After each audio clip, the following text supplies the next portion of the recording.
what other people might call BS. I think maybe I could have learned something. You've never struck me as lacking confidence. No. When I got to the Commons, I was pretty scared sometimes. Yeah, no. Because when you're working class, it takes a while to have the confidence that what you're saying means something and matters. And I'm now proud that I was raised by a single mother, that I know what it means to come home and not have food in the fridge, and all of those things, and I can stand up with that confidence. But it took me a few years. You've got imposter syndrome. Boris Johnson never had imposter syndrome. OK. All right, we're going to end on that note. Thank you very much. That's it for this week. Thank you to the panel. Thank you very much to all of you for coming along this evening. And thank you, of course, to you at home for watching. From Question Time, until next week, bye-bye.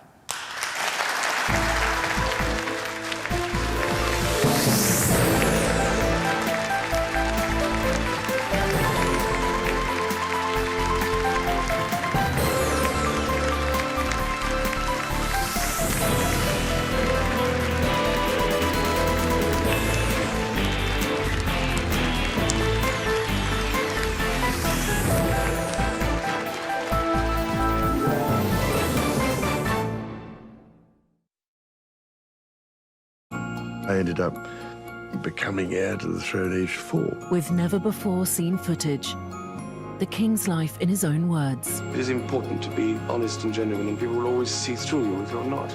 Charles R., The Making of a Monarch. Watch on BBC iPlayer.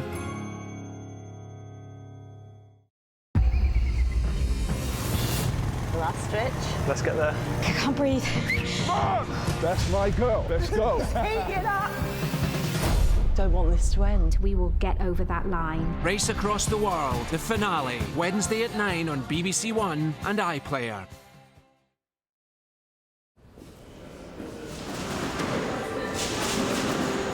Live through the night now on BBC One. Let's join Laura Kuenssburg and the BBC team for results and analysis from across the country in today's local elections.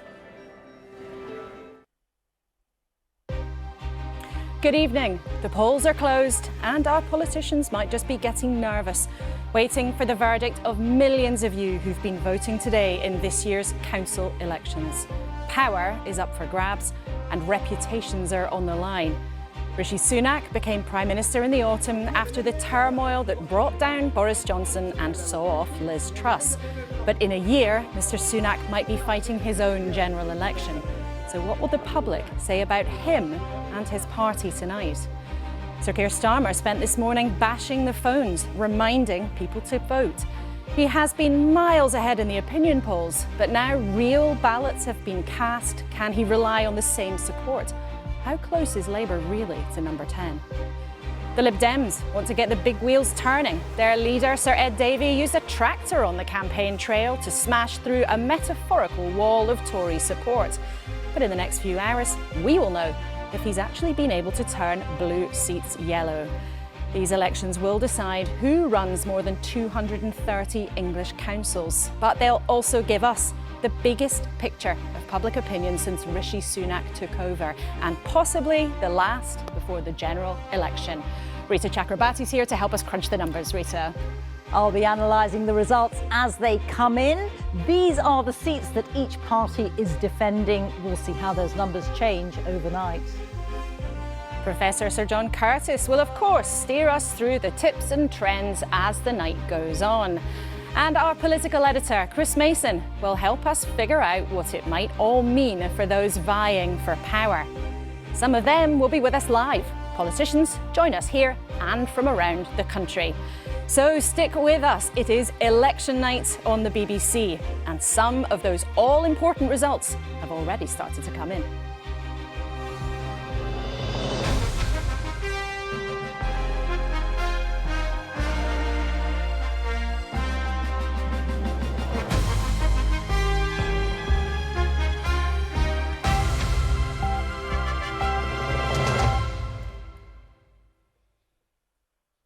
A very warm welcome to you for election 2023.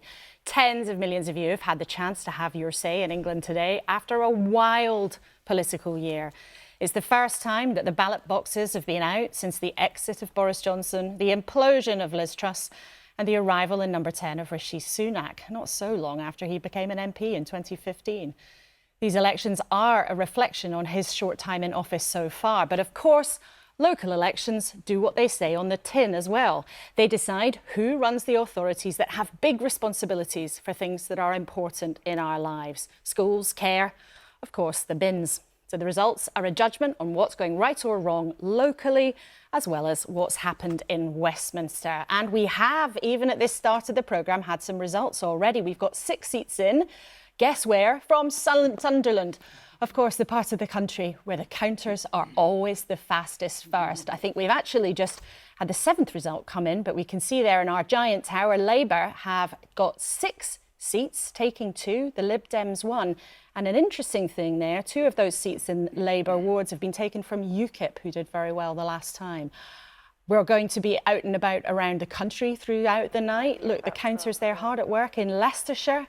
I think we can show you some pictures also of Stoke, which is the kind of part of the country where politicians have been falling all over themselves to press the flesh with voters, and Medway in the southeast, counting underway there too. So we'll be checking in with our teams on the ground. I think we've got BBC representatives at about 50 counts, so we'll hear from right across England. Let's start tonight though. Chris, tell us for each of the main leaders then. Let's start with the Prime Minister, his first big test. What's on the line for Rishi Sunak? A lot's on the line because it's the kind of first verdict for him of the election, as it is for any political leader, isn't it, on a night like this? Because for all of the focus that there is at Westminster, inevitably on opinion polls, they can be dismissed by a political leader saying, well, you know, it's just an opinion poll. These are real votes in real ballot boxes, electing real politicians who'll be running vital public services. And that matters, obviously, at a local level in terms of who provides those services, but it matters massively to the mood of the national parties. Now, what Rishi Sunak has managed to do in stabilising the Conservative Party over the last 6 or 7 months is push back any sense within the party that they're in the mood to start another civil war. But it matters massively for him and for the government to give them a sense of how they are faring, and obviously for the other parties as well, in particular for Labour. So when you look at what the parties are saying, Conservatives are expecting to go backwards, Labour are expecting to go forwards, as are the Liberal Democrats and the Greens in places as well. But in that Conservative-Labour tussle, it's going to be about extent. To what extent do the Conservatives go backwards? To what extent do Labour go forwards? And therefore, how do the parties feel by tomorrow tea time, when we've got a proper sense of the spread of the results, in terms of what it may or may not mean for the general election expected next year? So for Rishi Sunak, he's got to show the extent to which he's been able to slow the decline. For Keir Starmer, where's the pressure? Because he's been miles ahead in those national opinion polls for such a long time, but it's whether that's real. What happens in the real world? Exactly. Is it real? So he has managed, and Labour have managed, to find themselves in the last 6-7 months in a position via those opinion polls that they could have never dreamt of just a couple of years ago, given the whacking that they took at the last general election. But so much about the psychology of politics is a sense of momentum. And if you have, as Labour have had in the last 6 months, massive opinion poll leads, and then you get real votes in real ballot boxes, and maybe, let's see, it's not quite as big as that, then that will be tricky, I guess, psychologically, because there might be a sense of, maybe it's not as strong as they might have thought it might be. And that's why you're already getting, on my phone, the spin coming in from the various parties. Lots of comparisons. This sounds quite wholesome, but hey, it's an election night. It's a wholesome analysis we can throw in. There's lots of comparisons already being made with 1995, the local elections in 1995, where there was a massive gap. Labour were doing incredibly well, the Conservatives doing very badly a couple of years before Labour did very well at a general election. And the parallels will be drawn with tonight and any prospective result come next year in the Well, if you're a nerd like you and me, then it has been a favourite parlour game to play. I'm sure some of you have played that at home if you're watching a local election programme at nearly midnight. Is this 1991? Where Labour went on to lose in 1992? Or is it 1995 when, of course, they went on to have a landslide? I'm sure we'll get to that discussion at some point in the night. One little snippet hearing of significant potential Labour gains in Plymouth, where they've been busy and very hopeful of trying to take that council back, but we'll be there on the ground and thinking about that later on. But where else should we be looking out for? Rita, where should we look? There's so much going on tonight, Laura. Just want to show you, first of all, the seats that each party is defending. Got a quick snapshot right at the top of the programme. The Conservatives are defending 3,300 or so, Labour on just over 2,000 and the Lib Dems 1,200. But the councils that we are going to be watching overnight, these are the councils that each of the three main parties are defending. These over here are hung. Let's start with the Conservatives. We've got Brentwood at the top of the list, Brentwood in Essex. And it's top because it is a very marginal council for the Conservatives. They have a majority of 3 seats, and it's the Liberal Democrats who are their main opponents here. The Lib Dems used to run this council in the 1990s, and last year they started nibbling away into the Conservatives' support. So we'll be watching that very closely. The Lib Dems are also the main opposition in Windsor and in South Gloucestershire. So Windsor and Maidenhead, Theresa May's constituency seat. South Gloucestershire is near Bristol. Both those councils, there's a big challenge being launched by the Liberal Democrats. Then in northwest Leicestershire, which is around Ashby de la Zouch, and East Lindsey, which is in Lincolnshire, around Skegness, the Conservatives are in danger of losing those councils to no overall control. And then there's a whole swathe of councils in this Conservative list, which are Conservative now, but used to be Labour under Tony Blair. And they include Harlow, Tamworth, Basildon, Redditch, Medway, Dudley. And for Labour, the challenge is to see whether they can really come back in these councils, either take them or significantly improve on their performance, if we're to believe that they are indeed on their way back to national power. Under the Labour councils, Bolsover at the top. That is a Labour council in Derbyshire. It is where Dennis Skinner was the MP for many, many years, but there is now a Conservative MP since the last general election.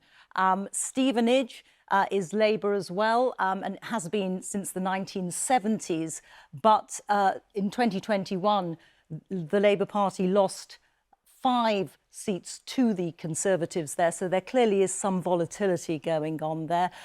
Exeter, Lincoln's interesting too, so that has been Labour since 2011, but at the general election they lost the seat to the Conservatives, and it's a fairly marginal seat.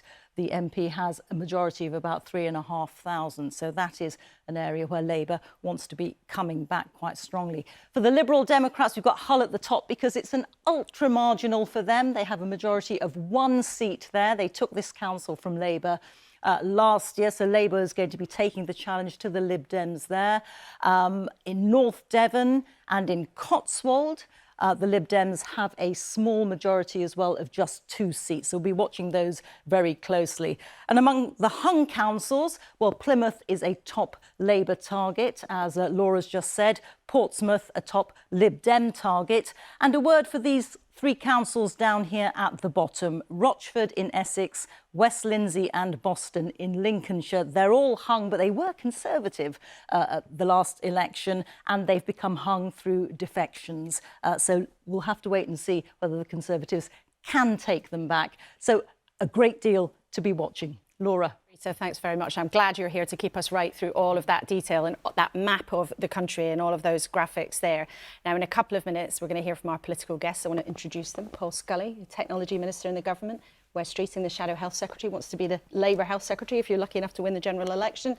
And Sarah Olney, who's here for the Liberal Democrats. Welcome to all of you. We'll hear from them in a few minutes' time. The first hold of a council has just come in. Halton, which is in Cheshire, but the sort of Liverpool side of Cheshire, that's been held by the Labour Party. Not a surprise, but that's the first council hold result to come in tonight. Let's take a closer look, though, at what's been happening in Sunderland. Now, they are still counting there. There's still 14 seats to declare. Now, that's somewhere where Labour was always going to be the biggest party, but they were very desirous, really wanting to show progress. They've got 37 seats there, 12 to the Liberal Democrats, 10 to the Conservatives. You can see that Labour have gained 2, and UKIP, of course, who were standing candidates in 2019, were down 2. So an interesting result there in Sunderland. Let's hear from somebody with a giant brain who's going to help us with all of this through the night, Sir John Curtis. Now, just from that initial result, John, does that tell us anything or suggest anything in a wider sense at this stage of the night? It does.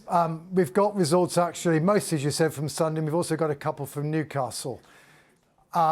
Now, one is a very Remain voting area, viz Newcastle, the other very Leave voting area, viz Sunderland. So what we're looking, however, is pretty consistently in these wards is a swing from Conservative to Labour of around the order of 5% typically as compared with 2019, and also certainly 3 or 4 points as compared with last year. So it's very early doors, but certainly the expectations of the opinion polls, which were that indeed the Labour Party was going to make a significant advance in these local elections, and perhaps with a capital P at this stage, on a scale that might be commensurate with what we would expect from the opinion polls, that so far at least looks possible for the results in Newcastle and Sunderland. I think one other thing we should point out to people is the turnout is down, both as compared with last year and as compared with 2019. Now, of course, again, it's early picture, but if that were to continue, then I think we might begin to get some discussion during the course of the night about whether or not the requirement to show voter ID has in fact had an impact on the level of participation in these local elections. I'm sure we will discuss that. In fact, there's already been a statement from the Electoral Commission about that, and there have been lots of anecdotal reports of things going on around in the country, and we'll do our best to give people a full picture of what effect the introduction of voter ID at these elections has actually had on people. But John, before we get into the debate with the politicians, give us what the real benchmarks we should be looking for. Well, you'll have heard a great deal, Laura, about the seats that will be gained or lost. But what we have to very gently point out that is that of the 8,000 seats that are up for election today, 5,000 of them are in the relatively small Shire Tory districts, which are certainly not typical of the country as a whole. Many of them have whole council elections, where as a result, each ward is not just electing one councillor, but 2 or 3. So quite small shifts of votes can result in quite dramatic shifts of seats. So the picture created by seats gained and lost is frankly at risk of not giving us a clear impression of what's going on in England, let alone what the implications might be more broadly. So in the end, and I'm afraid this isn't something we'll be able to do tonight, but in the end we will need to look at the votes and to try to turn those votes into a measure we use every year, the so-called BBC projected national share, which is our attempt to say, well, look, if the whole of the country had had local elections on Thursday, given the way that people behaved in the places that did have local elections, what do we think the result would be? And the point about that is we are then no longer comparing with what happened in 2019, which, by the way, was a very unusual year with both Conservative and Labour doing badly. But rather, we can then compare across the piece. And as Chris Mace has been pointing out, some people are quite keen, not quite sure why, to make a comparison with 1995, but doubtless we will get to that at some point. But the crucial thing perhaps here to point out is the opinion polls are saying Labour are now in a stronger position relative to the Conservatives than they have been at any point since 2010. So certainly the simplest of benchmarks is to say, well, if Labour are going to prove that they are in a better position, then they should, on the PNS measure, be doing better than at any point since 2010. Well, our viewers might want to take note that the best performance by Labour since 2010 was under Miliband in 2012, when there was 7 points ahead. But we might also point out that, and this gets us back to 1995, before Tony Blair won in 1997, Labour regularly had double-digit leads of varying sizes. The Conservatives also, by the way, had double-digit leads under David Cameron before 2010.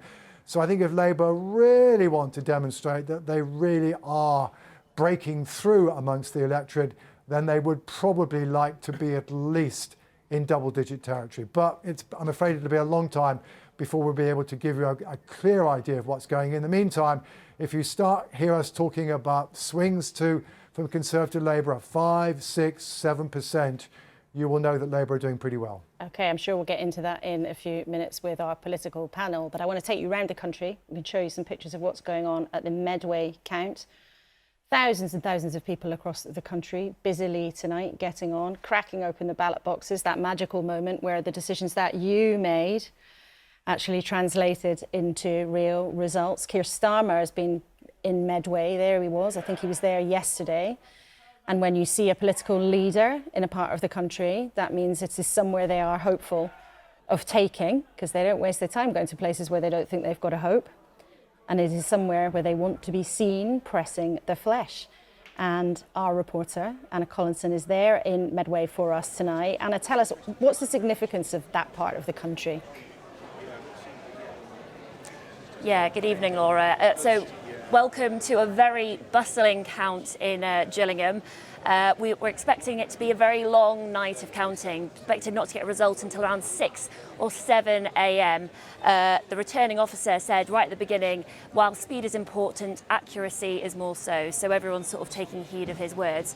For those who don't know that much about Medway, what you really need to know is, aside from a blip in the 90s, it really has been dominated by the Conservatives since the 70s, and the local authority has been in power for 20 years. It's got 3 local MPs, all Conservative, as is its mayor. But as you mentioned, Keir Starmer and the Labour Party see this as a really ambitious target. Keir Starmer came here on his first day of campaigning and also was here yesterday afternoon, hours before polls opened, with Angela Rayner, his deputy leader. They see this as a really important area for them to take hold of. I've been speaking to some Labour activists who've told me that they've said they've been speaking to people on the door, a lot of lifelong Tory voters who say that they've turned their backs on the Conservatives. They won't be voting Tory this time after everything that's happened with Boris Johnson and Partygate and with Liz Truss and the emergency budget. There's also a sense of quite a lot of voter apathy, and that is a concern for the Labour activists here tonight, that there might be a low turnout and people might not turn out. And Anna, just tell us quickly, have you heard anything, even anecdotally, about voter ID? That might be a theme of the night, but from your conversations with people being on the ground, have you heard anything about that? Yeah, so it's interesting. When I was in Medway yesterday, I did one walk from one end to the other, and I asked every single person whether they were going to vote or not about photo ID, and every single person knew they needed it. So that was my sort of anecdotal, very unscientific take on what's going on. But I was speaking to a Labour activist this evening, and he said that he was very concerned about the voter ID, that people had told them that they wouldn't be voting because they didn't have the ID, and he was worried they wouldn't appear in the data. So that's what I've heard from one person tonight on that. OK, Anna, thanks very much. I'm sure we'll check in with you a bit later on. Thanks for now. Right, Sarah, Wes, Paul, very welcome, very warm welcome to you here in the Election 2023 studio tonight. Let's start on that issue. We do not know at this stage if voter ID is going to be a big problem of the night. But Sarah, I saw you nodding when Anna was saying that earlier. Have the Lib Dems heard significant evidence of this? Do you have a picture of it? Well, it's just anecdotal, but I mean, some of the things that we've been hearing are quite concerning. I've been hearing, again, anecdotally about voters who, for example, are registered on the electoral register in their married name, but their passport that they've brought with them is in their maiden name. Obviously, a lot of women will be in that situation and haven't been allowed to vote. I'm only talking anecdotally, but one of the things that really concerns me is that I don't think the government have planned to really collect the robust data that we really need to see what kind of impact this has had. We know there's been a bit of confusion about the role of greeters, for example, outside the polling station. And if you've arrived at your polling station today and been greeted by someone and told that you don't have the appropriate ID, then the polling centre staff won't be writing down your name as somebody who's been turned away. So we won't even know, I think, after the election quite what impact that's had. And never mind, as your reporter was saying there, people who haven't even come to the polling station because they didn't have the right ID to start with. We should emphasise, though, that we've got no idea at this point how widespread it is. But it's interesting, the Electoral Commission have put out a statement. We can show you what they've said. They've said, we already know from our research that the ID requirement posed a greater challenge for some groups in society, and that some people were regrettably unable to vote today as a result. They go on to say it'll be essential to understand the extent of the impact and the reasons behind it. Paul Scully, there was a pretty vigorous debate in Westminster about whether or not this was the right thing to do. Yeah. The opposition parties articulated concerns. The Electoral Commission's admitting tonight there were some people who weren't able to vote. I think the chief exec of the electoral returning officers has said, in his view, that it's worked pretty well. It hasn't had much an effect. But we do need to see, we clearly need to see after this. I think when it was introduced by a Labour government back in Northern Ireland. In Northern Ireland, yeah, it's been up and running there for a while. Yeah. The then Northern Ireland minister said at the time it was introduced well, it had no effect on suppressing the vote there. But the Electoral Commission saying already it has done. Some people were unable to vote, and that's not good enough, is it? What we've got to find out is whether those people weren't able to vote at the time or whether they went back and got their ID, as we've heard a couple of examples. But it's not good enough to use anecdotes. We've got to make sure that we can actually, and we just should be very, very take a clear view with on this. people Absolutely. that we have to wait and see. But clearly the Electoral Commission are already saying on the record there has been an issue.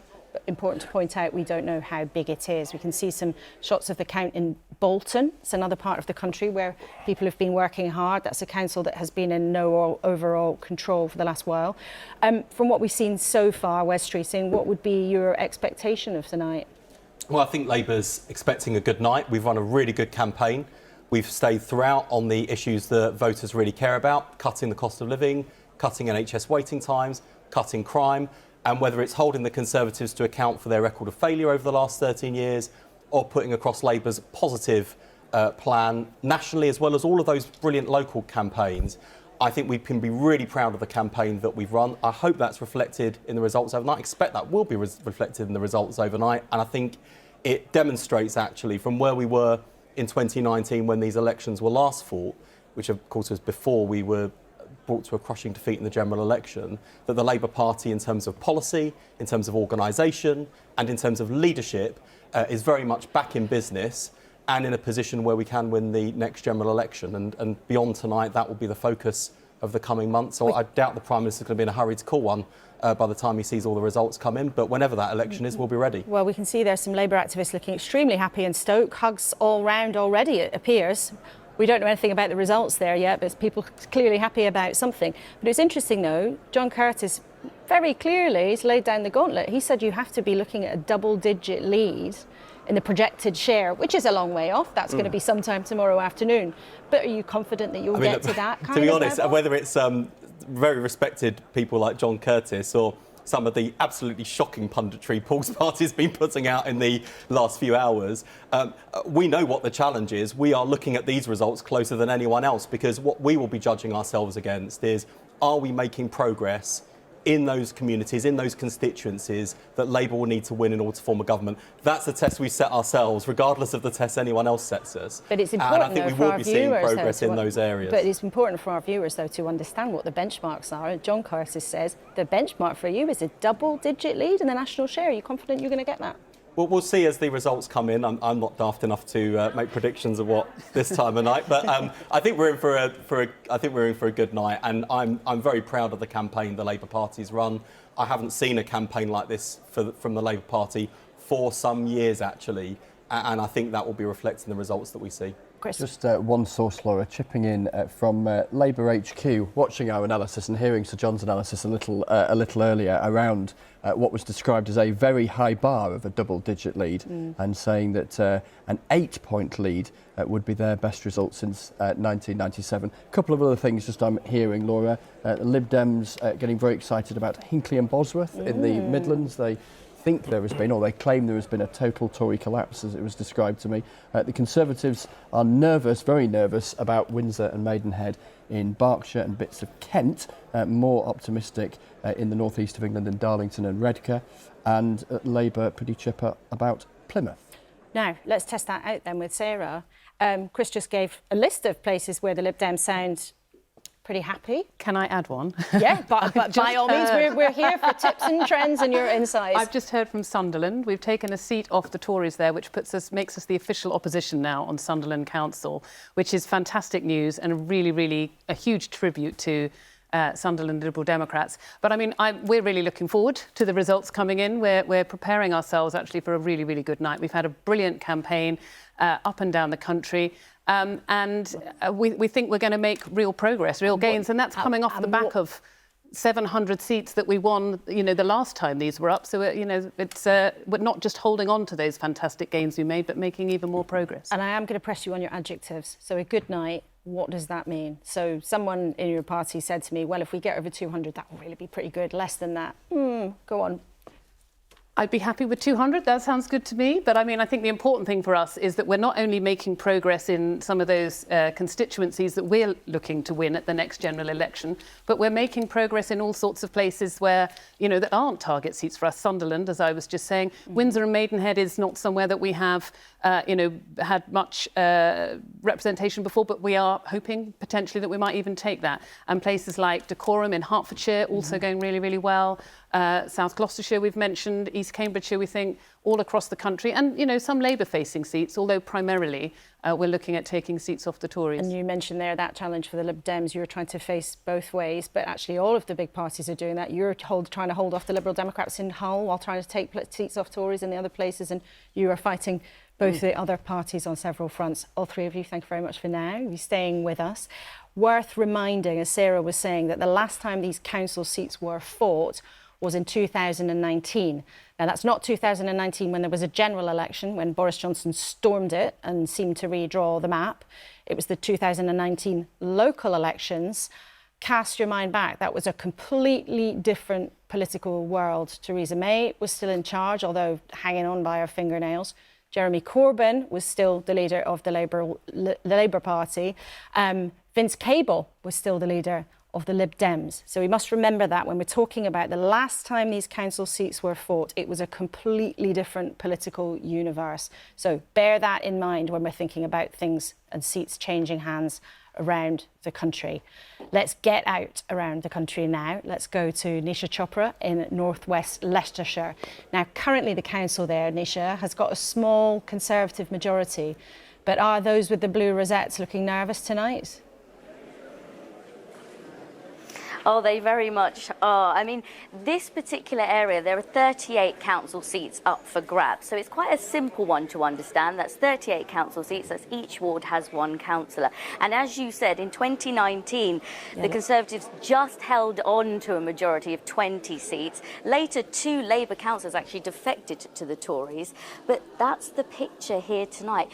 The Tories are very much worried that Labour are going to gain here. And interestingly enough, I turned up here and I wasn't expecting as many Tory candidates as I've seen. And I've just spoken to the district council leader, Richard Blunt, and he basically said, we're going to need some independents. So suggesting that it's going to go to no overall control. And that's what we're seeing here. And I wonder also, there's been controversy there locally because the MP, Andrew Bridgen, who was a Conservative MP, he's recently been booted out of the party over some of the very controversial things he said. But it was, you know, I remember from covering the referendum campaign, it was a place where Boris Johnson turned up and there was huge excitement for him. It was a place where the Conservatives felt were, you know, pretty secure in terms of the result. But do you think what's happened with Andrew Bridgen, and maybe also what's happened with Boris Johnson, has had an impact on people's views there? Well, definitely, because if we look back to 2019, when it was all about Brexit, Boris and Andrew Bridgen were very much hand in hand. He was vote leave, and many people backed him on that, and they voted to, you know, come out of Brexit in northwest Leicestershire. But that has changed now, and many people are saying, is there going to be an Andrew Bridgen effect here? Because yes, as you said, because of his comments on COVID, he basically was expelled from the Tory party, so he's now standing as an independent. I haven't seen him just yet, but it'll be interesting to see whether that's had an impact. I actually did ask some people in the ex-mining town of Colville, who it's normally a Labour stronghold. I asked, you know, has Andrew Bridgen had an effect here? And they said, you know, they don't really care about him so much. So that's quite interesting. Perhaps for local people, you know, I've also heard that he's been very much seen as a pantomime dame over the years, but he has very much supported what local people believe in, especially on issues like HS2, which he's very much opposed to, as well as most recently in Kegworth, a sleepy village town, there was an issue over asylum seekers being housed in a local hotel there, which happened overnight, and Andrew Bridgen was very much against that. So he has been at loggerheads with national government decisions over the years. So perhaps there may be some people that do support him, despite the fact that he's now defected, well, he's now been expelled from the Tory party. Nisha, thanks so much. Interesting stuff. And a reminder, in these kinds of elections, in any election, there's always contributions from both the local and the national going on in voters' brains. Let's go to another part of the country, not that far from where Nisha was. Let's talk to our political editor in the Midlands, Lizzie Glinker. Now, you are in Stoke in Staffordshire. As you said a bit earlier, that's the kind of part of the country where, you know, people innocently going about their business might be challenged by a political leader at almost any time of day or night during an election because they fight very bitterly over it. What's your sense of the way it's going to go tonight? Yeah, absolutely, Laura. You could meet a front bencher on any corner in Stoke-on-Trent over the last few weeks. This is a very hotly contested election here in the Potteries. So Labour lost this council back in 2015. That was kind of the beginning of a downward spiral for Labour in this part of the world. In 2019, this council went to no overall control. The same year that all three of the MPs in the city, which had been Labour, went Conservative. And the Conservatives are the largest party on the council, so they've been running it for the last 4 years. Now, Labour have thrown resources here over the last few weeks. Lots of campaigning. The Labour leader, Sir Keir Starmer, launched his crime platform here in the city, no coincidence, and a big focus because they would love to take back control here. However, I don't know if they're going to have it all their own way. There's an added complication here in the Potteries of quite a number of very well-known, embedded in the community independents, which will make it more difficult for them. And also we think that turnout, we are hearing that we think turnout is going to be quite low here in the city, so that may make things difficult for Labour as well. However, very early days, but as you saw, there was some celebrating going on here in Stoke earlier. That was a Labour hold, and we are hearing from Conservative sources that they think they've lost one of their seats to Labour. They think they've lost Abbey Holton. We don't know that yet for certain, but it is Conservative sources who are telling us that. So very early days here, but it's definitely one to watch. And Lizzie, when we think more broadly about that part of the country, I mean, we're showing viewers some of the councils in that part of the world. You've got Dudley, Redditch, Worcester. Now, these are important, of course, for local reasons, but it's a bit like a roll call also of those kinds of places that will be vital marginal seats when it comes to a general election, and lots of places where Labour lost out at the last time round. Yeah. What's your sense of the wider balance of support there at the moment? Yeah, it's very interesting. I mean, traditionally, you would always think of the Midlands as the bellwether in England for elections anyway. I think that's perhaps even more so the case now because as well as the traditional bellwethers, places like Worcester or Stafford, we have got these areas that formerly referred to as the Red Wall in Stoke-on-Trent and the Black Country, where Labour have to get back. They've got to show progress here if they've got any hope of forming the next government after the next general election. Now, I think the sense on the ground is that people are a little bit trepidatious. We've got those national polling figures that show Labour far ahead, but in some of these communities, we're still trying to sense whether the changes that happened over the last 5 or 6 years, that big shift we saw in 2019, whether for some people that is a permanent shift on issues like immigration. Do some of the people who voted for the Conservatives for the first time in 2019, do they now feel more at home with the Conservative Party than with the Labour Party, who they may have voted for, you know, previously for the rest of their lives? So that is a kind of interesting thing that we're sort of watching here in the Midlands to see whether that is borne out in these local council elections. I think in places like Dudley and Walsall that you mentioned, Labour are hoping to make gains there, but because the councils are only up by thirds, we're less likely to see perhaps Labour taking control of those councils. However, if they do have a storming night and do brilliantly well, there is a chance they could take back control in somewhere like Walsall. Lizzie, thank you very much indeed for that. Amazing how the phrase take back control is something used by all the political parties now, become part of the political lexicon, hasn't it? But we all remember where it came from in the beginning.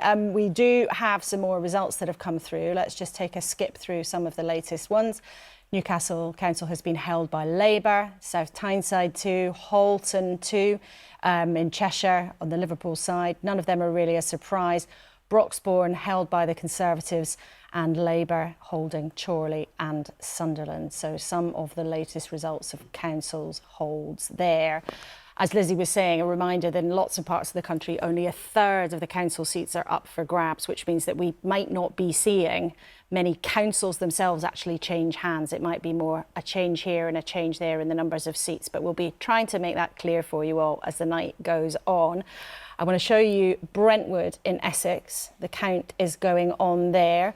And the reason for telling you that is there's an interesting result there. Now, Brentwood is somewhere where the Conservatives have been pretty secure, but there are some changes already. The Lib Dems have gained a seat from the Tories in Hutton East ward there. And the interesting thing about it is they've taken it on a 24% swing. In a second ward there, same part of the world in Essex and Brentwood, the Lib Dems have held another seat, but even in that seat they already had, they've had a 14% swing. So those are pretty big numbers when it comes to elections. Only very early whispers in the wind, Chris. But what do you make of what we've seen so far? They're kind of loud whispers, if such a thing is possible, aren't they, when you look at those numbers? And quite strikingly, Alex Burgart, the Conservative MP in Brentwood, saying at the count that he fears the results could be worse than expected for the Conservatives, possibly losing their majority there. One of the little nuggets to bring you from the southwest of England in Plymouth, senior Conservatives there predicting something approaching a wipeout and a big majority for Labour. You might recall there's been a row there about trees, the future of trees in the city, hugely contentious local issue.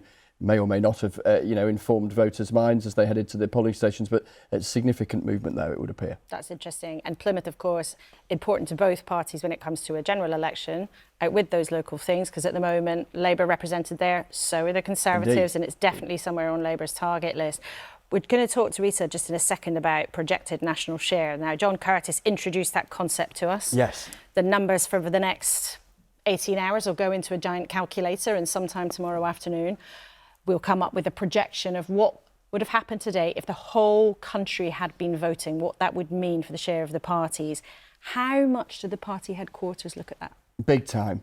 Absolutely, they look at it. Because, of course, there's all of the individual results that we'll unpick through the small hours and throughout tomorrow, which will matter on a local level for all the obvious reasons. But once all of those numbers are thrown into Sir John's brain and computer, and all of the psephologists pour over it and churn out that number, that is what gives that broader sense of how things might have been today, tonight, tomorrow, had it been a general election. Clearly, it isn't a general election. People are motivated to vote for lots of different reasons, and the geography is different. But the projected national share attempts to take account of that and then come up with a number which is a massive mood maker for the parties and gives them a sense of, well, firstly, whether their own intelligence turned out to be right, and then secondly, is their campaigning, their techniques, their ground operation, their local media officers, their digital approach, are they working or not? Are they focusing on the right areas? Are they putting their resources into the areas where they can maximise the benefit? So hugely important intelligence for them in the year, 18 months or whatever it turns out to be between now and the general election. And who knows what will have happened by then, but it will be a statistic that people will look at carefully. Now, Rita, give us the history of this statistic that people obsess over so much. Here it is in graphic form, going back 2 decades. Projected national share, as Laura has described, is our extrapolation of what would have happened if the whole country had voted in local elections in any one year. And you can see that last year, 2022, Labour was on 35%, the Conservatives on 30%, the Lib Dems on 19%, and others on 16%. But actually, what we want to compare with are the elections that took place in 2019, because the vast majority of the seats that are up tonight were voted on in 2019. And there you can see that both Labour and the Conservatives had a poor night of it, a very poor night, neither of them getting more than 30% of the share of the vote. And the others, who include the Greens and the Independents, actually had a much better performance that time. So we'll be looking to see whether both parties do better than they did in 2019, and particularly with Labour, given their big lead in the opinion polls. We're going to want to see how far ahead of the Conservatives, should this be what happens, how far ahead they are, because it is the gap between the two that is so important. Is it the double-digit lead that some people are talking about? Is it 8%? We'll be in a position to know that in a few hours' time. It's important, the lead, because if you go back to the high point on this graph for Labour, that was in 2012, where they had a 7-point lead over the Conservatives. But as we all know, Ed Miliband did not become Prime Minister. 7 percentage points at that point was not enough to get him eventually into Downing Street. A word too about the Liberal Democrats' performance over time. So 19% last year. The Liberal Democrats usually do well in terms of the share of the vote in local elections, but 19% compared to what they were getting in 2004, 2005, where at one point they overtook the Labour Party. Well, you can see, if you follow the yellow line down, the plummeting in Lib Dem support that happened after they went into government with the Conservatives. So lots of food for thought there. Laura. Thank you very much, Rita. Well, that is a big historical picture. And what we're doing in the next few hours is looking at lots of individual little jigsaw pieces as they emerge. One of them's just popped up there. We were just talking about Brentwood in Essex. There's been another Lib Dem gain there, which does mean that the Conservative majority is likely to go, not confirmed, but as Chris was suggesting a moment ago, another little jigsaw piece seems to have just made that more likely, and the local MP has been tweeting about that. Also want to bring you the first news of the Greens. The first Green seat has been won. They've gained the West Park ward from Labour in South Tyneside, so up in the northeast of England. The first Green gain of the night. And there may well be, the Green Party has said on the record, they hope to take about another 100 seats in these local council elections. They've got hopes also of taking the first majority council, which would be making history for them. So we'll be keeping a close eye on what's happening to the Green Party, and we'll be talking to them, of course, through the course of the night. Right. Let's get a bit of perspective about what might be going on inside the political parties as they're watching nervously in their headquarters. Maybe people can say things privately to each other. Let's talk to Sonia Soda, who's the chief leader writer at the Observer newspaper, and also Harry Cole, the political editor of The Sun. Welcome to you both. Good to have you with us. Harry, so far, what are you hearing from Tory HQ? Actually, they've got a bit quiet, I have to say. There was an initial flurry of activity about 10 o'clock where they were saying that Labour needed to gain thousands and thousands of seats to be on course for number 10. But I think most interestingly was what Rishi Sunak said publicly last night. He was out about on the Tory sort of party circuit last night, and he said this was going to be a very, very tough evening for the Conservative Party. And so far, we've seen very little to disprove that. I think he's probably right. Those results from Sunderland, which were the only release of data we have so far, UKIP were at a very high point at the nadir of Theresa May's administration in May 2019 when those seats were last fought, and UKIP did very well. That UKIP vote seems to be splitting for Labour, and that will be a very, very bad sign for the Tories. I can see, Harry, I can't resist mentioning the poster behind your head that says loose lips sink ships. I just wonder if the Tory losses add up to as much as people in Party HQ have been suggesting they might, with the 1,000 seats that we've had a dollop of salt poured all over it in the last few days by experts like John Curtis. But the Tory chatter, if this is a bad night, from your assessment of the sort of current state of the party, could Rishi Sunak actually end up in trouble if they are, 800, 900 seats down? I don't think so. Frankly, the Tories had a fairly hectic year of changing their leader last year. I think they'd lose any shred of credibility if they were even to begin to try to move against another leader this side of an election. I just can't see it happening. That's not to say there's not going to be a lot of grumbling about the direction of travel, perhaps the ambition of Rishi Sunak sticking to those 5 pledges that he's hammering and hammering again. Some MPs will want to hear more from him about his vision, about his leadership and how he's going to win the next election, how he's going to turn it around. But frankly, I think that the Tories have made their bed now. It's very, very hard for them to even even begin to contemplate a massive change of direction. Rishi Sunak has been beginning to edge ahead in some of those opinion polls nationally. He's closed the gap. He's nudging ahead as the best leader. But tonight, it looks like so far, and obviously it's very early days, there's very little so far in the first hours or so of these results for Tories to cling to. And it's going to be a rough year for them. I mean, an election is basically 14 months away. And on these results, it doesn't look great. Sonia, when we think about the Lib Dems, they've, traditionally local government is where they build back. It's where they have their foot soldiers. It's where they fight often very successful, sometimes quite testy campaigns. Do you think that they might end up actually by tomorrow afternoon being the ones who feel massively chipper? Well, it's, obviously we haven't had enough results in so far, but the couple that we have had are looking quite good, it has to be said, for the Lib Dems. I think the real test for the Lib Dems in these local elections is, can they build on where they were in 2019? The really key places to look for will be where they're competitive against the Conservatives. And that will be a real sign, I think, of whether we might see a bit of a comeback from them in the next general election when it comes to parliamentary seats. I think they did better than many were expecting when these seats were last contested in 2019. We've seen some quite positive by-election results for them as well in the last couple of years.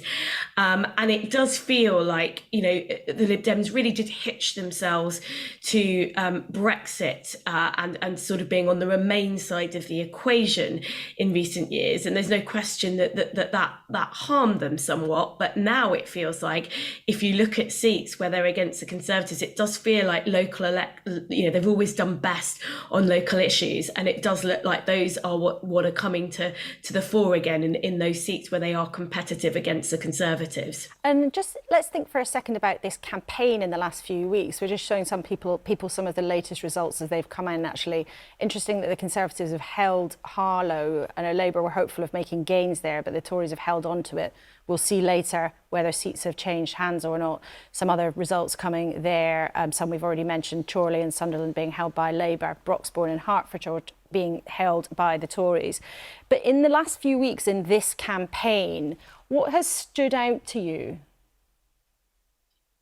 Do you mean sort of from the Labour perspective? I think it is really, actually, if you look at the polling and the fact that in recent weeks, the gap has closed a little bit, but Labour have been, so far ahead in a way that I think lots of people just simply wouldn't have predicted, given the general election result in 2019 under Boris Johnson. Obviously, so much has happened since then. So to me, that has been the kind of real standout of our politics over the last few weeks. But these set of elections, of course, are Keir Starmer's big test. It's one thing when people say in an opinion poll, oh yeah, if there were a general election tomorrow, I'd vote Labour, but will they actually turn out and vote? Local elections aren't a perfect predictor of that, but they are in some ways a more reliable predictor, many people think, than opinion polls. So I think the real question is, Labour's lead that we've been seeing in the polls, is that going to stand up in the set of results that we see from today? Sonia, Soda and Harry Cole, thank you very much indeed for joining us at this late hour. As Sonia was saying now, these are the magic moments elections when everybody's vote, your votes, go into the ballot box and the politicians can only wait and see what you've told them.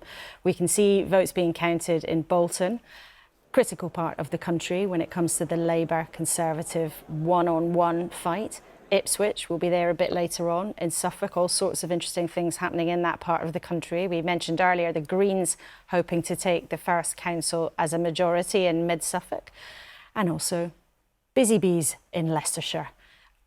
Although maybe some nervous faces. I'm trying to see if there's a rosette on that person chatting there. Oh, it looks like a green rosette. Anyway, people waiting nervously to see what happens as the results start streaming in. Let's go to somewhere where we've already told you about. There is an interesting fight going on, quite an exciting one that could be pretty tight. Let's go to Plymouth in the southwest, and our political editor there, Martin. Now, we've already heard, Martin, it's tight there. It's been a tough fight between Labour and the Conservatives. Local controversies, yes, But what do you think this is going to end up as being? What are people telling you right now? Well, we're in quite a remarkable situation where not a single seat has been declared, but I've spoken to a host of senior figures from both the Labour and Conservative camps, and there seems to be a consensus that Labour are heading for a very significant majority, and as one senior Conservative told me, they are facing wipeout. Now, it is the case that uniquely in the southwest, Plymouth is pretty much a straight fight between the two parties. It does seesaw between them. It is to some extent a barometer of the national political mood. But on top of that, as you say, there have been some extraordinary local circumstances. So that decision on the eve of the election campaign by the then Conservative leader, since resigned, to remove all of those trees in the city centre. But that was just the latest act, if you like, in an unfolding performance of Tory discord and chaos here in Plymouth. So we had a lot of Tory councillors leaving the group to become independents, and in fact this is the second year in succession, because Plymouth elects in thirds, where the Tories have gone into an election campaign having just lost their leader. So last year the leader was toppled in a vote of no confidence. This year he resigned. So you can't imagine really circumstances in which a party was in more disarray going into an election. Interesting though, Martin, you used the word wipeout there. I mean, that sounds like it could be something very embarrassing for the Conservative Party. Indeed, and one detail, and I say the caveat here is not a single seat has been declared. Hearing from Labour sources that they've done extremely well in the area of the city which is represented by the Veterans Minister and Plymouth Moorview MP Johnny Mercer. And of course, inevitably, with these elections potentially being the penultimate test of the electorate before a general election, there will be a great deal of interest in whether these kind of results can be carried across onto a potential general election result. Really interesting, and of course the wider regional implications as well are interesting. One contact's just suggested to me there's a massive worry in the Tory party about the south and southwest in general, so we'll see if that picture is borne out. Chris, you've just got something to chip in there. It's a nugget picking up on just the conversation you've had and just what you were saying there, Laura, which is the Conservatives in Bath and North East Somerset very nervous. Now we should say this was one of the Lib Dems' best performances back in 2019 when they flipped the council from the Conservatives, but the Conservatives locally there very nervous about how they are going to fare. OK, well, we've talked a little bit about Brentwood in Essex. Let's take you there and check in with Harry Farley, who's there for us tonight. Now, Harry, can you describe what you're hearing on the ground? We've already talked about it, an interesting picture developing. Yes, very interesting, Laura. This is one of those seats that in the general election, the Conservatives have quite a strong majority, but in the locals here tonight, the Lib Dems are doing very well and they are pushing them hard. The Conservatives have a wafer-thin majority on Brentwood Borough Council of just 3, and Lib Dems have already tonight made 2 gains off the Conservatives. So they are pushing the Conservatives hard. They're trying to take the Conservatives' majority off them, take it to no overall control, and I'm even hearing some very optimistic whispers from some Lib Dems tonight who think they might be able to gain a majority when the next set of seats come up next year. So it's a very interesting picture here in Brentwood. The Conservatives, I have to say, looking very nervous, and the local MP Alex Burkhardt said to me earlier he thinks that the results are going to be worse than he fears. And Harry, we're just going to show people the change in the vote share there in Brentwood, because it's very clear when you see it. The Liberal Democrats up 3%, Labour up 4%, the Conservatives down 6%. Now, they're still counting votes. This is not the final picture. But why do you think that has happened from people you've spoken to in that part of the world? Well, we talk about whether people vote over national issues or local issues. In this part of the world, it's a greenbelt area on the edges of London, just outside the M25. Housing is a key issue, I'm told, from people across the different parties here. 2 new developments in Brentwood in the last few years, approved by the Tory majority on the council, and that's made a number of people, voters in particular, particularly concerned about that. They don't like the new developments in their local area, and the Lib Dems have been campaigning hard against that new development, and so housing a key issue in this part of the world in particular. Harry, thanks very much. We'll come back to you, I think, a bit later on. Thank you for now. Paul Scully, you've been the Minister for London. You've done lots of different jobs in the government. But we've heard a few times already tonight how much discontent there seems to be bubbling up, and particularly an issue of housing and for people in the South East. Are you worried about what you're hearing, concerned? Well, look, I think we know we've known this is going to be a bad night for us. Absolutely, a bad night for us because we are mid-term. It's a difficult set of elections for us. Professors Rallings and Thrasher and I think John Curtis at one point were talking about losses of 1,000 for us. No, the consensus for most election experts is that that's very much at the worst end of expectation. And the people who came up with that figure have been clear since then. That's at the worst end of expectation. But that's still, nonetheless, that's still their figures. And so, there's lots of good councillors going to be losing their seats tonight. Could you lose 1,000 seats? We've already heard. Well, let's see. I mean, it's very, very early days. There's lots of good councillors going to be losing their seats. We've heard from Wales when they talk about the NHS and all the other things like that. Actually, none of that is going to change as a result of this election. There's going to be lots of good councillors running good public services that are going to lose their seats. And I say that as an ex-councillor myself, and having lost my seat on the same day as the general election, then you tend to find that constituents often get buyer's regret 3.5 years into it when realising what happened. But in terms of housing, there's a really difficult balance to be struck here because everybody, this isn't about what happens within one party, political party, or even across the parties. It's actually communities because everybody wants more houses. They don't necessarily want them next to them. And you have 13 years to try to come up with something that people would be happy with. How do you square that circle? We've actually built more houses last year than I think the third highest house building over the last year, over the last 30 years. So we're doing our best to try and build supply.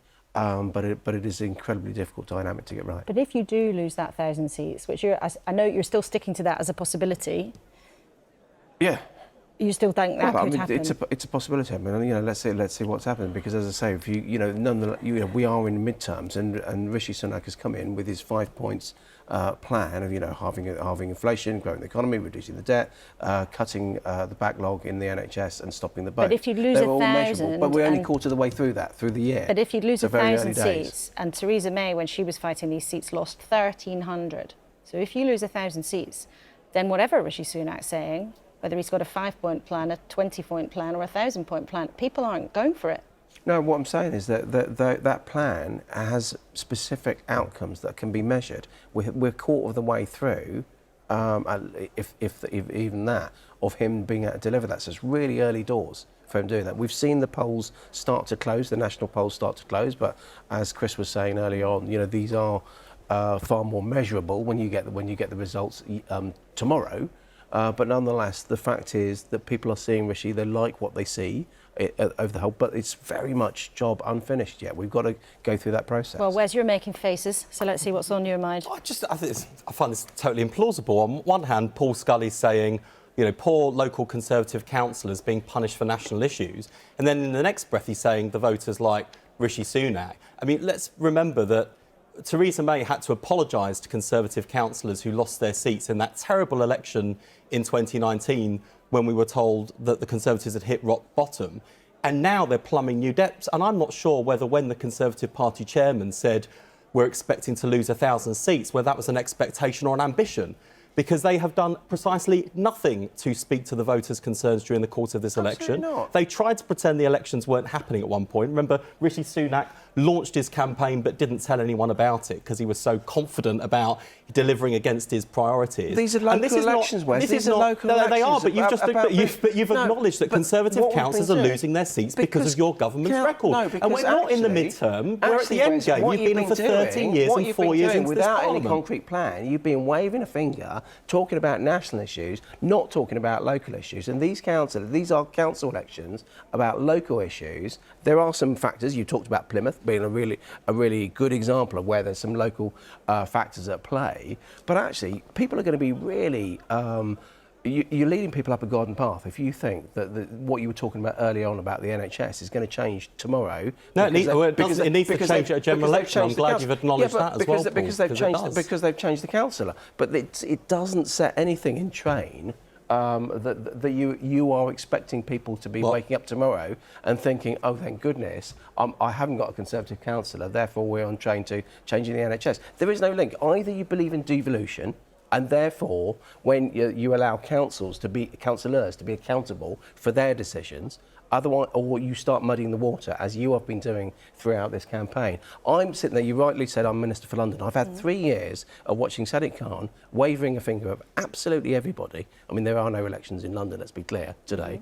And absolutely wagging a finger at everyone rather than delivering himself. It's a really good hiding place for politicians when you muddy the waters. I've never seen anything like this on an election night where the Conservatives come on and basically complain that their opponents ran a better campaign on the issues that matter to voters, and then say, oh no, we've lost these seats because they ran a better campaign. I'm saying you're talking about... That's no consolation to Conservative councillors, is it? About a better campaign. I'm actually saying that you're dealing with the wrong campaign because you're dealing with the issues that are not actually... Well, I'm not sure the numbers will say that by the end of the night that we ran the wrong campaign. You're not dealing with the issues that actually those councillors... Cost of living, NHS crime, these are the issues the voters are raising. These are the issues the voters are raising. We're speaking to those issues. West Streeting, there is a point though here, though, isn't there? You ran a campaign absolutely voting or asking people to vote on things that are not directly in council control.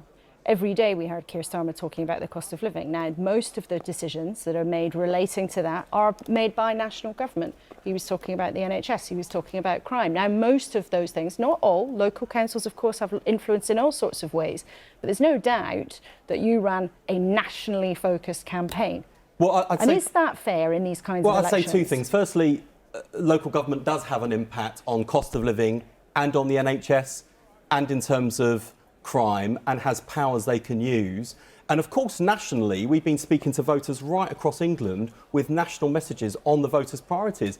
But ask Tudor Evans down in Plymouth whether or not we've been running a national election rather than fighting on local issues. Of course, in local communities, Labour councillors, Labour candidates, Labour group leaders have been running very effective, I think we'll see, local campaigns. But of course, Keir Starmer, as the person who wants to be our next Prime Minister, is talking directly to voters about the issues that matter to them, that they care about, and giving people a sense of Labour's direction so they can anticipate not just what Labour will deliver in local government, should we win councils tonight, but what we'll deliver after the next general election. We're not mid-term, this is endgame. A confident government calls an election after 4 years, we're going to be going right to the tail end of this government.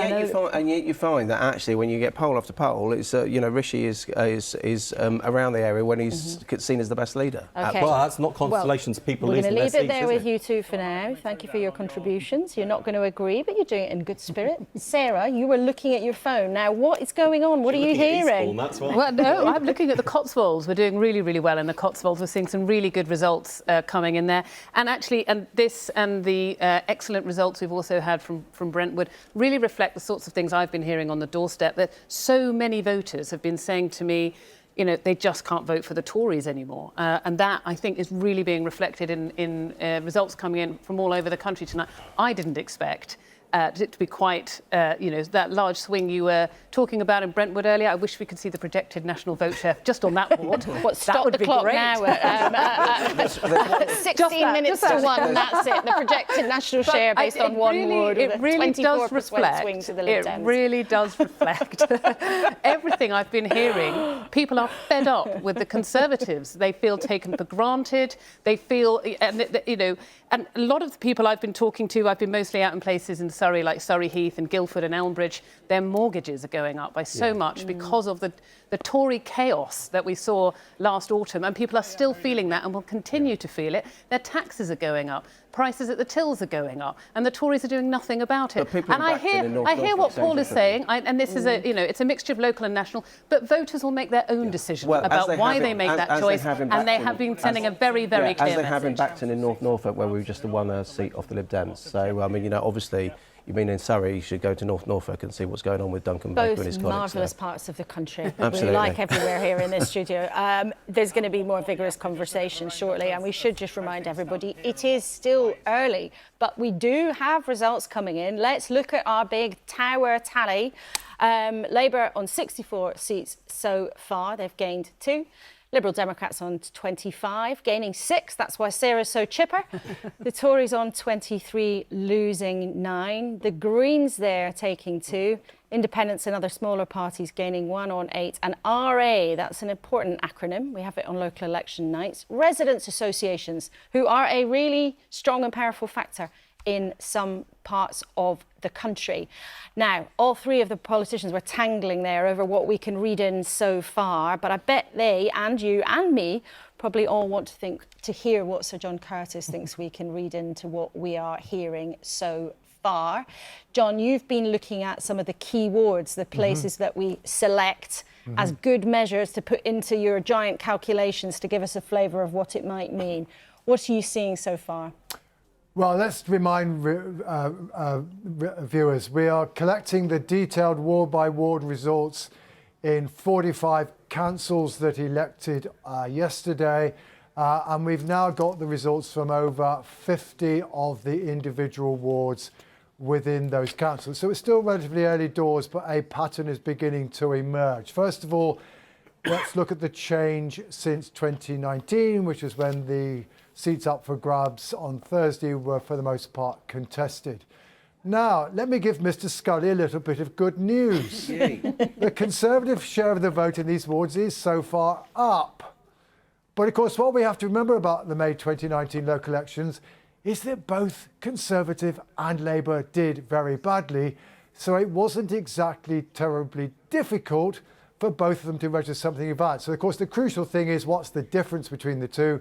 Well, if you take the 9 up for Labour and the 1 up from the Conservatives, we're essentially talking about a 4% swing so far from Conservative to Labour, which perhaps is a little bit less than what we might expect from the national opinion polls, but certainly is going to be enough to result in quite a lot of Conservative losses during the course of tomorrow. So, John, I just want to take people through those numbers again. You've mentioned them and we're showing them on the screen. So the change since 2019, when these seats were last fought, which was Theresa May, Jeremy Corbyn, Vince Cable, end of that era. Labour up 9% since 2019. Tories up 1% since 19. Lib Dems up 2%. I can show people also the change since 2022, because that's one of our other benchmarks, isn't it? Labour only up so far 1% from those key wards you've explained. Tories down 5% and the Lib Dems up 2%. So just to show people the numbers as you are talking through them.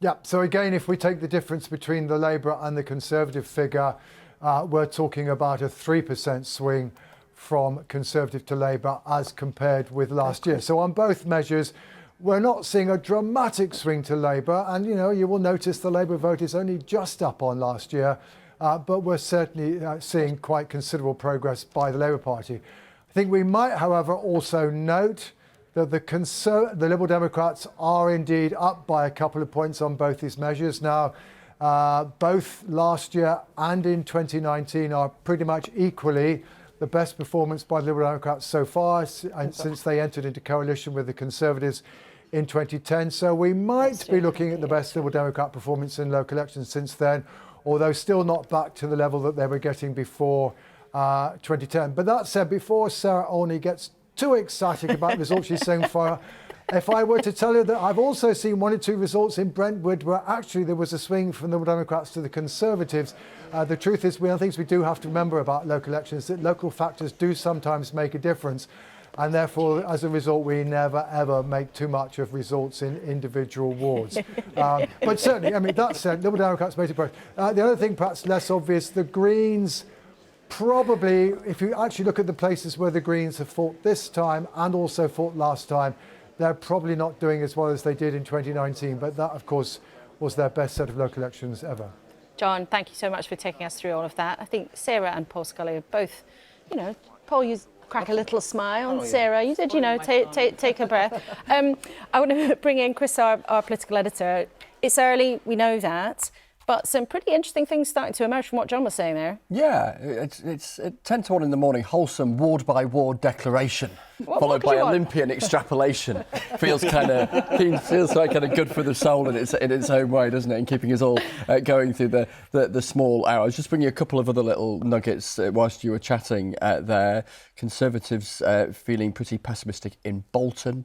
They are repeating their pessimism from Windsor and Maidenhead in Berkshire. But yeah, it is interesting, isn't it? As we begin to see at this very, very early stage about what gap, if any, there is between where Labour have been in the opinion polls and the Conservatives have been over the last 6-7 months and where we might get to when we start crunching through all of these results by the tail end of tomorrow afternoon and tomorrow tea time. Those beginnings of straws in the wind, particularly, as John was saying, in those key wards, which are looked at particularly because they account for how the rest of the country might be reflecting on things, including those parts that obviously weren't voting, as is now yesterday. And sentiment is so important, isn't it? So we're starting to see pictures of happy Labour faces looking in Ipswich. Measuring smiles. Measuring smiles. People in Leicestershire, people in Stoke, people around the country. Now this could completely change by 2 a.m, which is why this is exciting.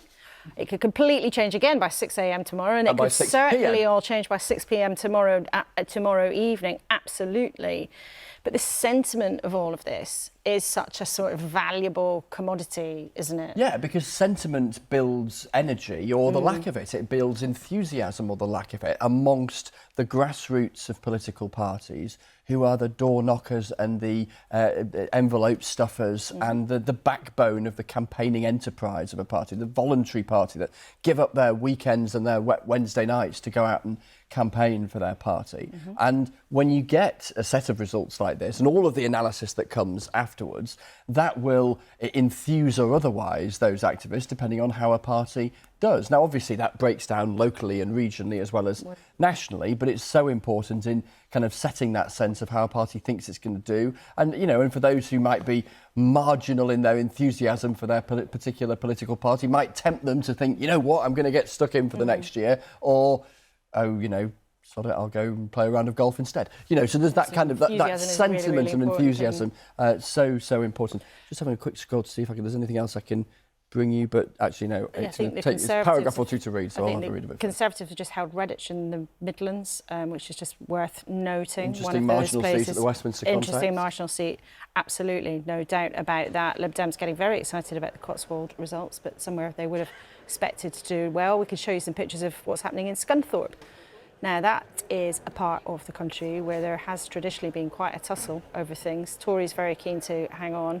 But we were hearing, as Chris was just saying there, in Bolton, worries there from the Conservatives. Let's take you straight to our colleague Kevin Fitzpatrick, who's in Bolton for us tonight. Now, Kevin, Bolton's not currently held by anyone, but there's still been quite a tussle. What's happened? Yeah, so far, just talking to the parties here, and you're right, the Conservatives are feeling pretty pessimistic about how this might unfold.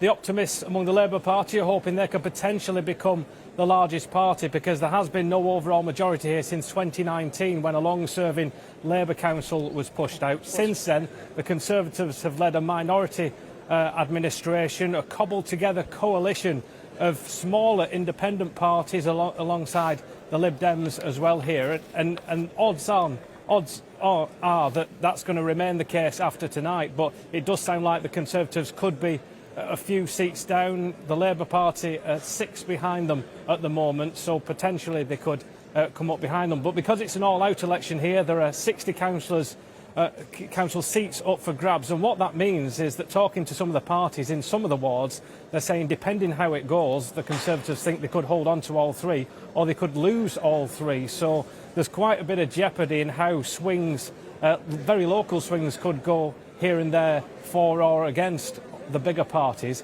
And a key feature of Bolton over the last 5 or 6 years has been the growth of these hyper-local independent parties, mainly on the outskirts of the bulk of the town centre, in communities where they feel the larger parties, Labour, over the years haven't really paid them much attention, and these hyper-local parties, Falmouth and Kearsley first, Horwich and Blackrod first independents, have sprung up saying, listen, we're the local people, we'll represent you properly. There's no fewer than 6 of them have councillors on Bolton Council now, 11 councillors between them, and over the last couple of years they've increasingly become influential and the kingmakers. The independents also hoping to pick up a couple more seats today. So at the end of this election, it could be the Conservatives still in power, potentially the independents more influential, but also Labour potentially with a bit of a comeback when you compare it with just a couple of years ago. Kevin, thanks so much. Lots and lots of jeopardy there, as you say. So we'll check in later with what's happening in Bolton. I know it's somewhere that the big parties are watching very, very carefully. Rita, we have the opportunity to delve into some of the detail, into some of the results we've had in. You've just said that Redditch is a Conservative hold, Laura, and let's take a look now at some of the figures behind that bold result. So yes, Conservative hold, there is Redditch in the Midlands there, you can see it flashing.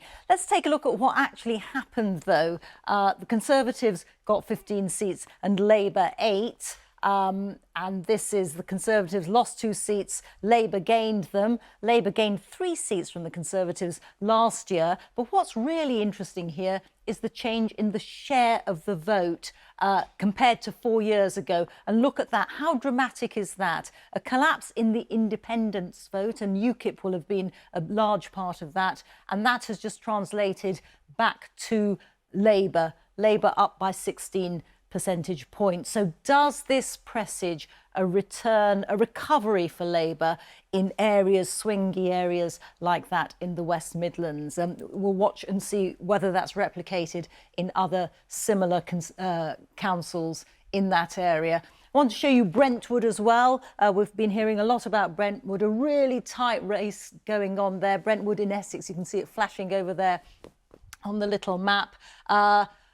The winning post is 19 seats. There are still 3 to declare. The Conservatives on 17, the Lib Dems on 15. Let's do the same and look at the change in the seats. So the Conservatives have lost 2, the Lib Dems have picked those up. And what's happened to the share of the vote here?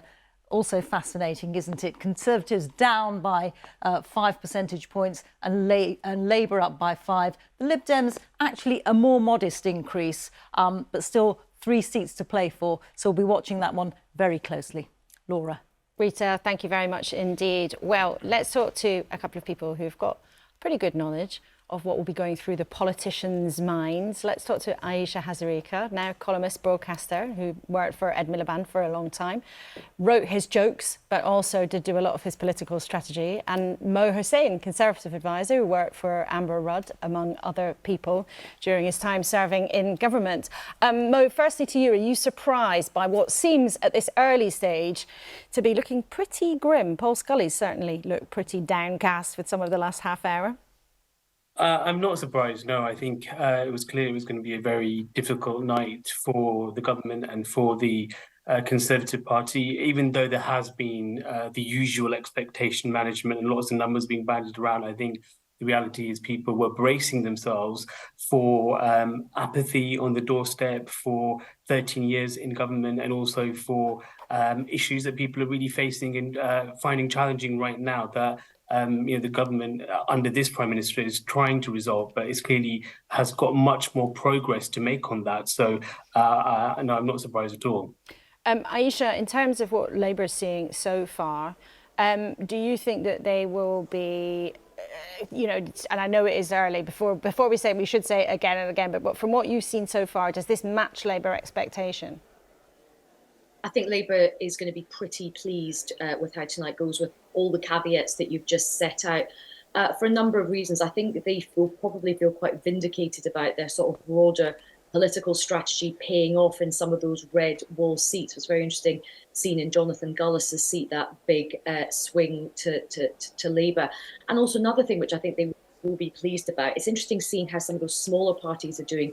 The Reform Party, for example, and again, it is early in the night, but it's interesting that like that former UKIP vote seems to be swinging behind Labour rather than swinging to the Conservative Party. So I think, as early as the night is, there will be some, good green shoots for Labour. Certainly people I've been speaking to, they're feeling quite cautiously optimistic. But I think they are also happy that they have run this as quite a brutal, ruthless kind of pitch rolling ahead of the general election. I've heard a couple of commentators make the point, Labour, didn't just go on local issues, they were going on national issues. Elections are elections, and it is about the air war, and it is about that messaging which taps into the concerns of people, which right now are things like mortgages, the state of the NHS, crime, the general broken Britain narrative. So I think the fact that people are attacking Labour for sort of running quite a good campaign and being quite ruthless about those big issues, they'll feel quite pleased about that, because that means that they're probably on the right track in terms of this being a good dress rehearsal for the next general election. There were a lot of people, though, in the Labour Party, and I think some of the wider public as well, who looked at some of what Labour was doing in the campaign, and those adverts, I'm sure a lot of viewers will remember, that sort of implicated Rishi Sunak and saying he didn't care about certain kinds of offenders because of various different, crime rates and things and how they'd changed. Extremely personal. Also suggestions of going after Rishi Sunak's wife. Now, do you think in the Labour movement there will be unease about that if that's how they run a general election? Well, I think there's two questions there. Like, unease amongst the Labour movement, there's always a lot of unease amongst the Labour movement. The Labour movement's got a broad church. There's lots of people who don't want Keir Starmer to do well, who are former Jeremy Corbyn supporters. So they're always going to criticise what Keir Starmer does. I mean, I think he and his team are setting out some quite ruthless red lines, if you pardon the pun, and they're also kind of showing, that they are prepared to sort of go in and really fight hard. And I think in the past, and I remember this in my own time working for Ed Miliband and others, like sometimes you did feel like Labour would turn up at a knife fight with a baguette, if it was like we're sort of not quite ready to really go in and fight hard. And I think Keir Starmer and his team are really, really focused on winning. However, and lots of caveats, and John Curtis, of course, will be all the expert in this, Labour still has such a big mountain to climb. If Keir Starmer gets the same swing that Tony Blair did in 1997, he only gets a working majority of 1. And yes, there are things in his favour, the collapse of the SNP at the moment and the fact that Liz Truss caused a huge amount of damage to the Tory party. But there is still a long, long way for Labour to go. And I think these poll results will narrow as we get closer to the general election. And I think Rishi Sunak, even though, the tonight might be terrible for the Tories, his own personal ratings are creeping up again. So Labour will be pleased, but there's no room for complacency.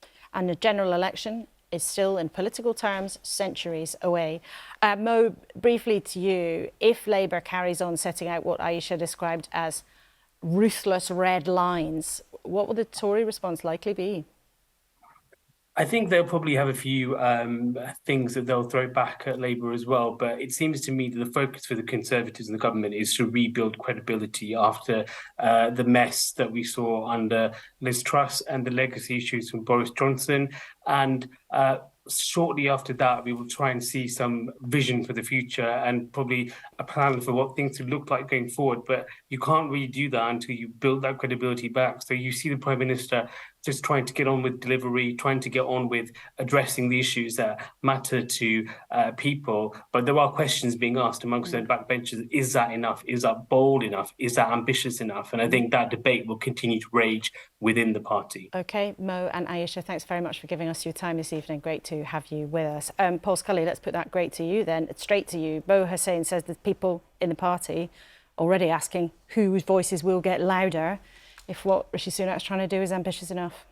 I think, look, he's set out those 5 points that are measurable. What he's doing, as Mo said, he's right to talk about the fact that we are talking about credibility. We're talking about, because it's all about confidence, not just confidence politically, but confidence economically. People look to governments and they don't worry about some of the machinations and the mudslinging. It's what's happening to my mortgage, what's happening to the backlog, what's happening to the small boats and these kind of things. And so that's what Rishi said he's going to be doing over this year.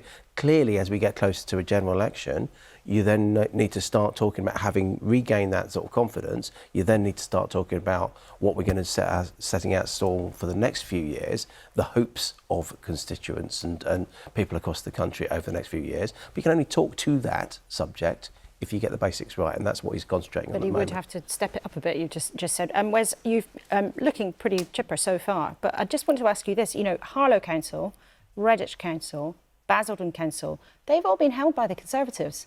Now, they are all parts of the country where, at a general election, Labour needs to be looking competitive, but the Tories have held them all. Well, as we saw in Redditch, there's improvement in our vote share. Redditch wasn't a target council for these elections. It will be a target seat for the general election. We have ruthlessly targeted these elections, and if we saw an 8% improvement, for example, that'd be the best result for Labour since 1997. So there are always local variables. Thinking about one of those seats in Sunderland, won by the Greens, where I know one of the candidates and the issues very well, very local issues. There will be some of those results throughout the night where local factors are at play. But overall, I think this has been, a great campaign for Labour. And I think for the Conservatives, they've got a double punch in the gut, really, haven't they? They've been let down by a leader they didn't vote for. And he has spent the last few days trying to sort of manufacture a controversy around things like Sue Gray, the job of one person, rather than the jobs and the livelihoods and the cost of living for millions. Sue and Keir manufactured that all among themselves. It's not worked, has it? What time it might get to before somebody from Westminster mentioned something that I think has been important to some people but quite incomprehensible to a lot of people watching the Conservatives' big message going into the election. We're in a minute we're going to take people to the news. But Sarah, before you leave us, you're leaving tonight with a spring in your step, it seems. But I suppose the bigger question for you is, if you have the kind of set of results that you get, what would that mean for you in the coming months and years? I think it would just mean we'd be able to send a very positive message to the country that Liberal Democrats are, working for you in your communities. We're here, we're your local champions, and we really want to listen to the voters and really, really respond to their concerns. I would like to think that going into the next general election, however many political lifetimes in the future that is, people will, take another look at the Liberal Democrats. We are, in certain parts of the country, we are the main contenders in many, many Tory-held seats, and I want people to look at us and think, yes, I'm going to vote for the Liberal Democrats because I think they're the right people to represent me in Parliament, and obviously we want more Lib Dem MPs in Parliament. OK, well, you are leaving us with a smile on your face. Let's see if your colleagues through the night still have them by 6 a.m. But Sarah Olney, Wes Streeting, Paul Scully, thank you for being with us for the first hour of our coverage here on Elections 2023. As I said, we're about to go to the news, but I want to give you our total as we leave you for a few minutes. Our big Tara tally there, Labour on 87, having gained 5 seats. The Liberal Democrats on 38, having gained 8, and the Conservatives on 37, having lost 12. Now, let's take a pause. The news with Lakshmi Gopal. Laura, thank you. Good evening. Here's a summary of the BBC News. As we've been hearing, counting is underway in the local elections in England, in one of the last major tests of public opinion before next year's general election. Voters have been deciding who will run services at 230 local councils, with around 8,000 seats up for grabs. Mayoral elections have also been taking place in Bedford, Leicester, Mansfield and Middlesbrough. Here's our political correspondent, Jonathan Blake. Voters have given their verdict and the counting can begin. Ballots have been cast in towns, cities and rural areas to elect around 8,000 councillors across England who'll decide how local services are run. Some last-minute campaigning from the Labour leader Sir Keir Starmer, who knows a strong showing from his party is needed to prove it can turn a lead in opinion polls into results.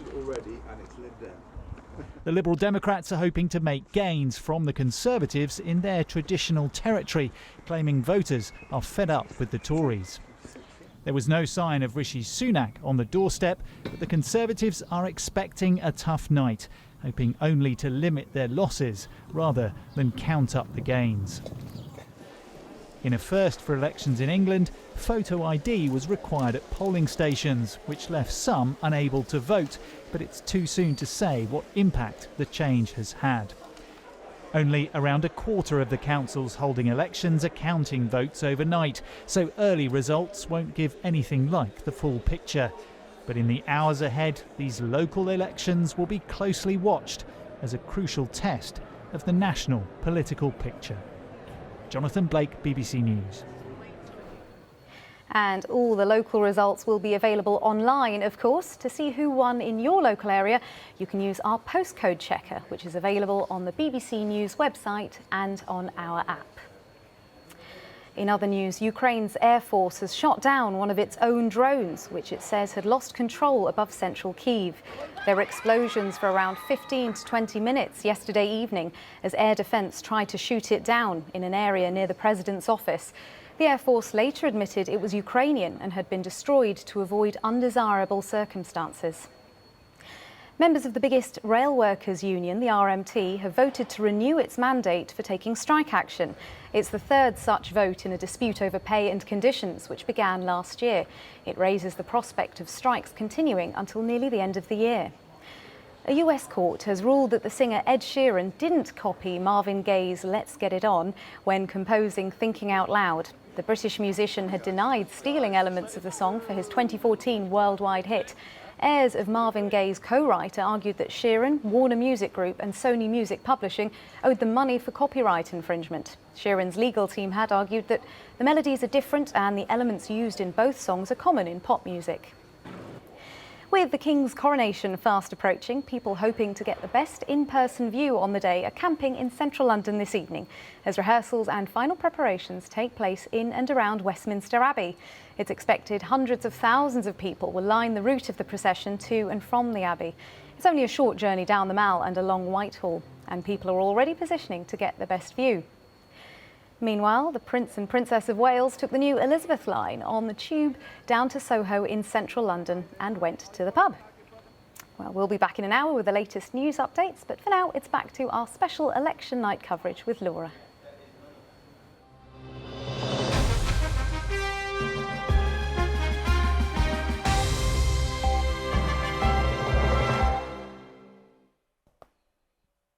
A warm welcome back to election 2023, just after 1 o'clock in the morning. And we've had a fair number of results in from local council elections happening right across England. More than 8,000 seats were up for grabs. We are going to, in the next hour, have some lively political conversation with our guests who've just joined us. Richard Holden, Transport Minister for the government, joins us. Bridget Phillipson, who wants to be the Education Secretary if Labour does win the general election, and Munira Wilson, who also speaks on education, but for the Liberal Democrats. You're all very welcome. Thank you for joining us. Now, before we do anything else, let's remind you of the total tally as these seats start to come in. You can see there that the Conservatives are a dozen seats down. Labour overall has gained 5 so far, and the Liberal Democrats are up by 8 seats. And we have just had another interesting result in Brentwood in Essex. Now, in the last hour, we were talking about Tory concerns that they might lose this council in Essex. Should be the kind of parts of the country where they're pretty confident of holding on, but actually we can confirm they have lost control of Brentwood Council. They've still got 17 seats more than the others, with 1 seat left to declare. You can see 17 there to the Liberal Democrats, 16. But then look at the change in the seats. The Tories have lost 2. The Liberal Democrats have gained 2. Then let's show you the vote share. Now, this is interesting. The Conservatives, 37%, and the Liberal Democrats, the largest share, on 41%. Labour down on 16. And let's look at the crucial change in the share of the vote. You can see it there. Labour up 5, the Conservatives down 4. That's the change, remember, since 2019, the last time these council elections were fought in May 2019, which is another political lifetime in so many ways. But let's hear about exactly what's happened in Brentwood with Harry Farley, who's on the ground there for us tonight. Harry, what's happened? Yes, well, Laura, you're right. So Lib Dems have taken the Conservatives' majority. It's now no overall control. At the start of the night, I was speaking to a number of Conservatives here, and they thought they might just hang on. They had a wafer-thin majority of 3. They thought they might be able to protect that if they could win a couple of key wards. They haven't. The Conservatives, they are still the largest party, but they have lost their majority here in Brentwood. As you say, a part of the country where in general elections they're very comfortable. They tend to win these seats in the general elections pretty easily, but in the local elections here, the Lib Dems have pushed them very hard. They've taken away their majority, and it's now no overall control in Brentwood. And what do you think was behind the result from the people you've spoken to? There's a few factors here. Housing is a big thing here in Brentwood. We're just outside the M25. It's a green belt area, and in the last few years, under the Conservative majority on the Borough Council, 2 big housing developments have been granted, and they've started to be built. And the Lib Dems campaigned hard against those developments, against new houses in this area. So we've been talking about housing a lot in the programme throughout the night as an issue that's both a national and a local one that voters come to the polls with. And housing is certainly a big issue for the Lib Dems in particular. Another key issue, the ultra-low emission zone, ULEZ, which is the tax on some vehicles in London. That has been pushed out to the edges of this area, so another key local issue there. But really, I think for the Lib Dems in particular, it was housing that they campaigned against those new developments in this area, and that's obviously has paid dividends for them. They've taken the Conservatives' majority off them, and it's now no overall control in Brentwood. Harry, thanks very much indeed. Well, housing we had already touched on. Interesting, Harry mentioned there, though, the ULEZ. Now, if you don't live in a part of the country where there is one of these low emission zones already, believe me, they have been a source of big controversy. And by a happy coincidence, actually, the Roads and Local Transport Minister, Richard Holden, is with us in the studio. So we'll ask him about that in a few minutes. But I want to bring Chris Mason, our political editor, in at this moment. We're just 1:15. It's a lot of information coming in. We're cautious about the overall picture, but we are learning quite a lot, aren't we? We are. So just to pick up on that conversation you're just having there on the issue of planning, it's fascinating seeing the influence that Harry was speaking to and political sources are acknowledging around the battle there in Essex on housing developments and how it would appear the Liberal Democrats were able to politically kind of weaponise that. We've seen, haven't we, the Cheshire and Amersham by-election of a couple of years ago where planning a massive issue there as well, and such a source of political argument in so many in particular of those battles between the Conservatives and the Liberal Democrats in a ring of sort of suburban seats around London. Stepping back to the bigger picture though, I mean, as you say, the numbers are still relatively small, almost as small as the hour of the night as we trundle on into the small hours, but we're beginning to get a sense, aren't we, of how things are panning out. So far, so expected, in that we're seeing Labour making progress, the Conservatives going backwards. Obviously, by the end of Friday, the extent to which that plays out will be the sort of defining factor in, I think, the overall headline of these elections. I think what's intriguing, and again, we've got to underline it, haven't we, and put it in bold and italics and all the rest of it. It's very, very early. What is intriguing is there's a beginning of a sense that perhaps Labour are getting relatively close to some of the opinion polls that have suggested they have a reasonable lead. But how does that carry on through the night? Who knows? There is one heck of a lot still to come. Chris, thank you very much indeed. Well, let's just address that issue of the ULEZ with our Roads Minister, Richard Holden. Just on this specific issue, it's interesting there, people in one part of the country thinking that changes that Conservatives have made to charge people to come in to pay for driving their cars have cost you votes. Well, they're not changes the Conservatives have made, they're changes that the Labour Mayor of London's made. I think it's particularly interesting in Brentwood that despite the Lib Dems voting for ULEZ in London, they're actually campaigning against it in Brentwood. Just like at a national level, they campaign for more house building, but on a local level, they campaign against it. But you're being punished, and our reporter on the ground has told us there very clearly that people are unhappy with the fact that this has happened on your national watch. I don't think well, I think you can see there's been no massive Labour surge there in Brentwood. But you lost control. That's true. We're down a couple of seats in Brentwood, but you look at other parts of Essex, in Harlow, that's a Labour Tory marginal area. Conservatives look like they're doing quite well there. In Basildon, which Labour actually took to an overall control in 2019 under Jeremy Corbyn, you're reporting at the moment that the Conservatives are holding on to control there in Basildon. So I think it's one thing when you're against the Lib Dems, who we all know say one thing on a national level and another at a local level because they can usually avoid that scrutiny. That's not quite the same for the Labour Party, in fairness, who do get that scrutiny on a national level. But when it comes to something like housing targets, which we've also heard from several places in the country tonight, is also a big problem. Your party has got big problems on this. You've got a whole load of MPs who are quoted in the newspapers in the last few days being very critical of the national leadership for dropping local housing targets, acknowledging that lots of people, including in the Conservative Party, think that you've got nowhere near building enough houses. So you're split on that. Well, you can see what's down there in Brentwood, exactly what we've been doing. We've actually been fulfilling what people want with more housing. But obviously these will be weaponised at a local level by Lib Dems who face two ways on every issue they can. Well, let's put that accusation to Munira. I mean, he's accusing you of facing two ways.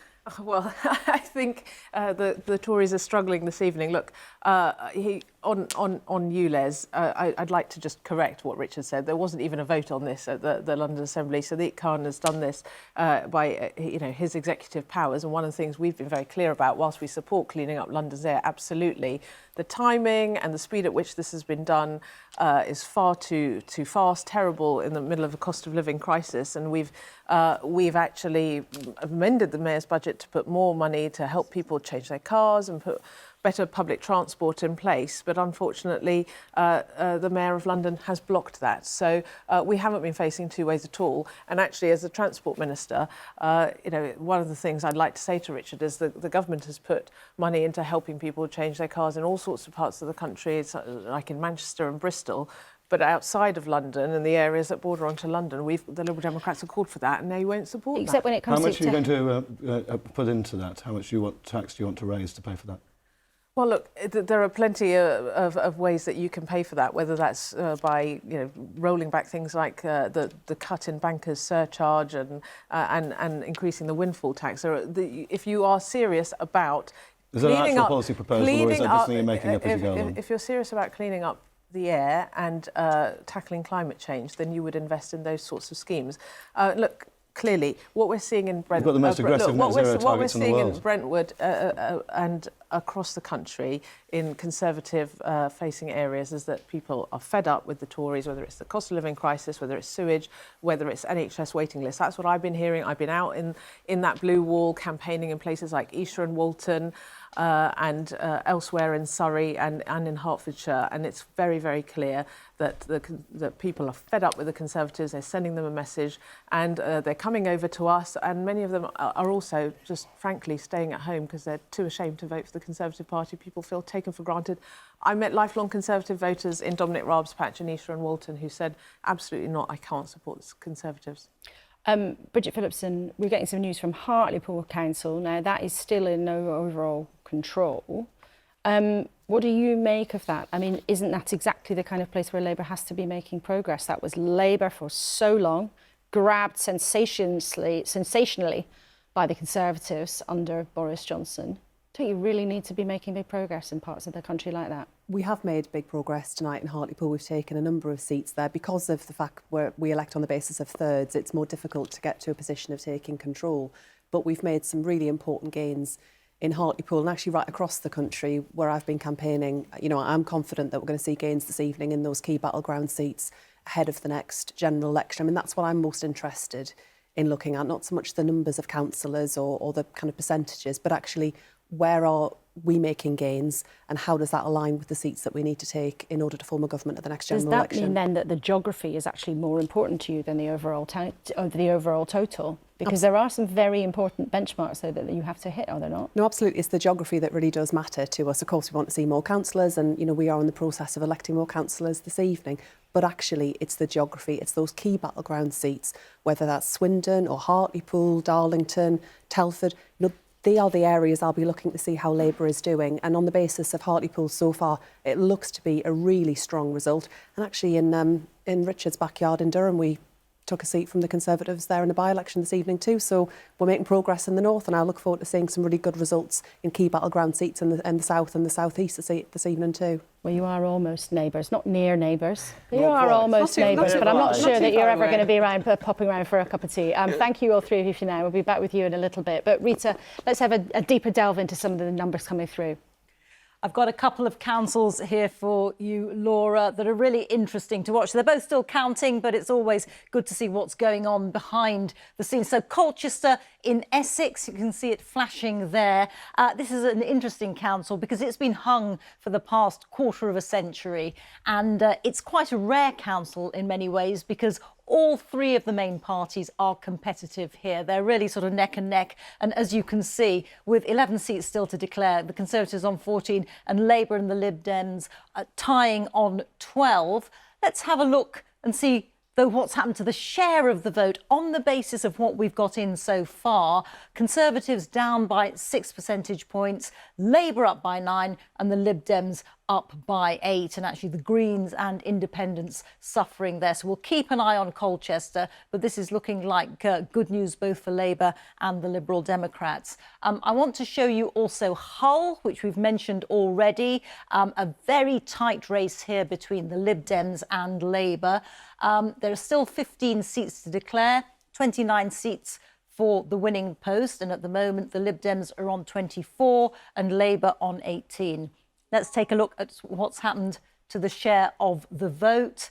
Lib Dems up 5 percentage points and Labour up 2, Greens down 5%. So this result will be coming in soonish, I hope, but it gives you an indication of what's going on. And in both cases, looks like quite good news for the Liberal Democrats.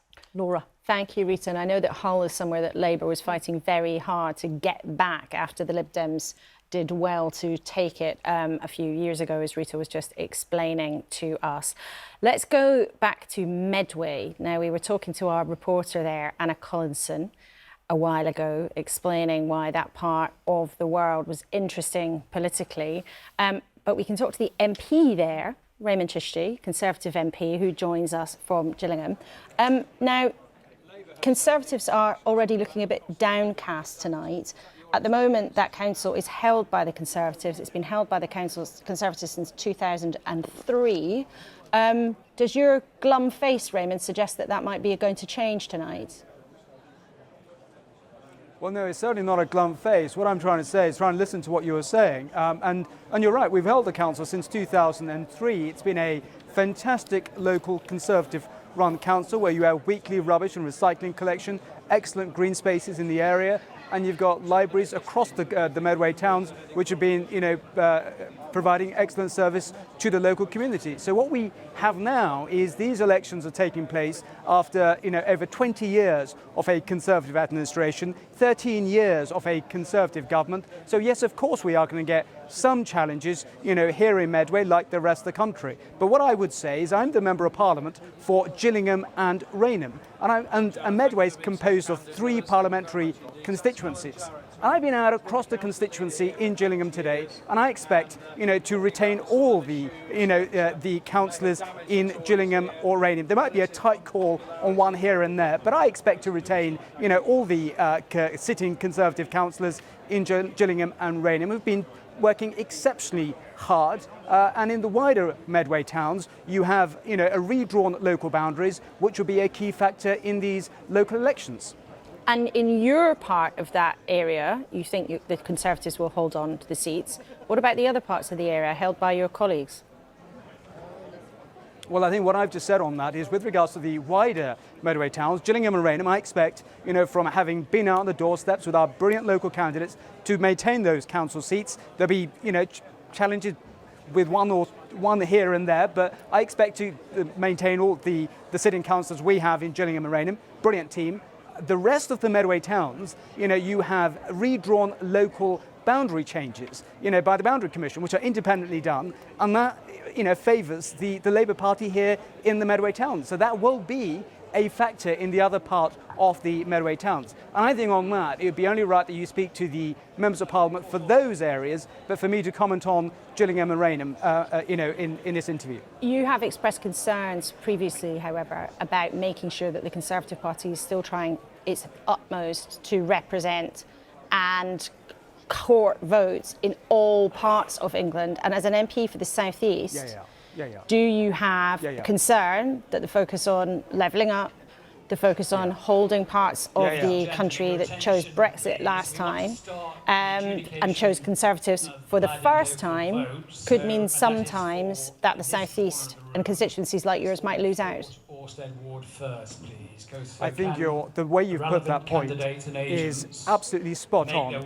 The government has put forward the levelling up agenda for the country across the board to level up all parts of the country. And that is absolutely right. But what I've said before, and I've said it across the board to the government and in articles, you cannot level up the north at the expense of the south. And for us here in Gillingham and Rainham and in the south, we need our fair share of allocation of resources. For example, levelling up funding. We've not had that here in Gillingham and Rainham in the 2 rounds that we've had. So for me, I want to make sure the government, when they look at the wider strategy, ensures that, when we level up the rest of the country in the north, we also level up the southeast and ensure that we get here in Gillingham and Rainham and the wider Medway towns our fair share allocation of resources, whether it's regeneration funding, level 3, or it's with regards to supporting, a new hospital buildings programme here in the Medway town. So yes, you are absolutely right. I have said that the government needs to ensure that its strategy of levelling up ensures that the southeast of England gets its fair share, and I'll make sure that view gets taken back to the Prime Minister and any minister in government to make sure that's done fairly and properly. But if it is not, and you raising that does suggest you have concern that it has not been done adequately enough, how important is it, do you think, that they switch that focus in order to be able to keep seats like yours when it comes to the general election? Well, I think what I would say on that specific point, these are local elections that we're talking about. We're out another 14 months from a general election. But absolutely, the government needs to look at these results with great care and listen to members of Parliament who say, we do not want any favours from the government. We need fair allocation of resources, and that means regeneration funding here in Gillingham and Rainham with the High Street, with the town centres, and with regards to the hospital buildings programmes raised in government. And we will fight for that at every level, irrespective of who the Prime Minister, who the Cabinet is, because that needs to be done fairly, and we need to make sure, as members of Parliament, that money and those resources get done evenly across the board, and we get it here in Gillingham and Rainham. And these results, in the wider Medway towns, will send a clear message to the government. If it's predicted where we're going on the wider scale, then we need to relook at how we address those challenges on allocation of resources. One EMidHD, thank you very much indeed for joining us. Well, let's put that straight to a government minister. That's one of your MPs saying very, very clearly that the government needs to switch its focus more to parts of the country that feel a bit neglected because there's been so much focus on the north of England. Well, I don't agree with Ray on that. I think the truth is that right across the country there will always be pockets, and there are pockets of Medway, like the Chatham area, which do require extra focus and extra support, and there are parts of the country, and the Prime Minister said that, which will require that extra support in all sorts of different ways and different areas. But he's saying they're not getting it. That's the point he's making. Well, I would just say, if you go down to the Medway towns, you've got a great train line link straight into central London. You've got a motorway right past the bottom of the Medway towns, which takes you straight into central London. Yes, there are obviously local challenges. I know, having campaigned down there several years ago, actually, the hospital has been a big issue down there. And Ray, we're seeing some of his colleagues. Ray was on the local council down before. He was a member of Parliament. Will obviously feel some of those losses keenly. But I'd say that we need to look at the broader picture and the fact that since the back end of last year, we've made a massive strides in stabilising and turning around what's been a difficult economic situation, especially following Russia's invasion of Ukraine. Huge amount of support for families across the country. But no, I think there will always be specific issues in specific areas which MPs will want to campaign on. It's the same as I do in my own constituency. But he's making a general point, though. He's not talking about specific issues. He was making he was raising specific issues, Laura. But he's making a general point very clearly that he and other Conservatives feel that some of the areas in the south of the country that have traditionally had more attention from the Conservatives in government have lost out, partly because of the switch in focus to parts of the country. I just don't agree with that. You just don't agree with him? No. Bridget? I think everyone's pretty fed up everywhere. I mean, I think it will be news to the people that I represent that they're getting a great deal from the government's so-called levelling up agenda. And clearly there's dissatisfaction in large parts of the south of England too. I mean, I do have to... Richard's doing an admirable job here, but I do have to say that when you talk about the economic situation that we've had since the end of last year, it was, after all, your government's own mini-budget that caused all of that instability and chaos, and that has caused us so many problems. And, right throughout this campaign, we've been talking about the cost of living, about the challenges that people are facing right now. The Conservatives have been nowhere on that. I mean, that has been the single biggest issue that people will raise on the doorsteps. I mean, it's just totally untrue. You know, we've put £92 billion into supporting households with energy bills over the last few years, you know, which I think was actually broadly supported by Labour in Parliament. I don't think they voted against it, or for more, actually. So I don't know, did you want to do differently? Well, we would have done the windfall tax differently and have frozen council tax, for one example. But when you speak to people You've not done that when you're in local government, have you? We would be doing that right now if we were in government. What you hear time and again from people on the doors is that they're putting back food when they go shopping, that they can't afford to pay their bills, they're worried about heating their homes, and they feel that the government just aren't listening and don't have an idea about just how difficult it is for people right now. And this is families and pensioners right across the board, people who never imagined they'd be in a position that they'd be struggling to such a degree. And the way that the government have approached this, just no understanding about how hard things are for people like right now, and a complete rejection, I think, of some pretty straightforward measures that would really make life easier for people. And, you know, we've fought a really strong and positive campaign about the different choices that we would be making in government right now, and that would deliver real benefits for people at a really, really tough time. But I do have to come back to this point. The Conservatives crashed the economy. They caused all of this instability and chaos. People are paying more on their mortgages as a direct result of the decisions that the Conservative Party took both last year and over 13 years. I mean, you know that in, say, I don't know, the United States or in Canada, they've actually seen greater interest rate rises than we have here in the UK. The European Union is just a couple of, very slightly behind where we are. The entire world's seen that change. I mean, I'd say that in Canada or America they're doing a worse job because their interest rates have gone up more than here? I'd say good luck selling that to people on the doors. There is a problem.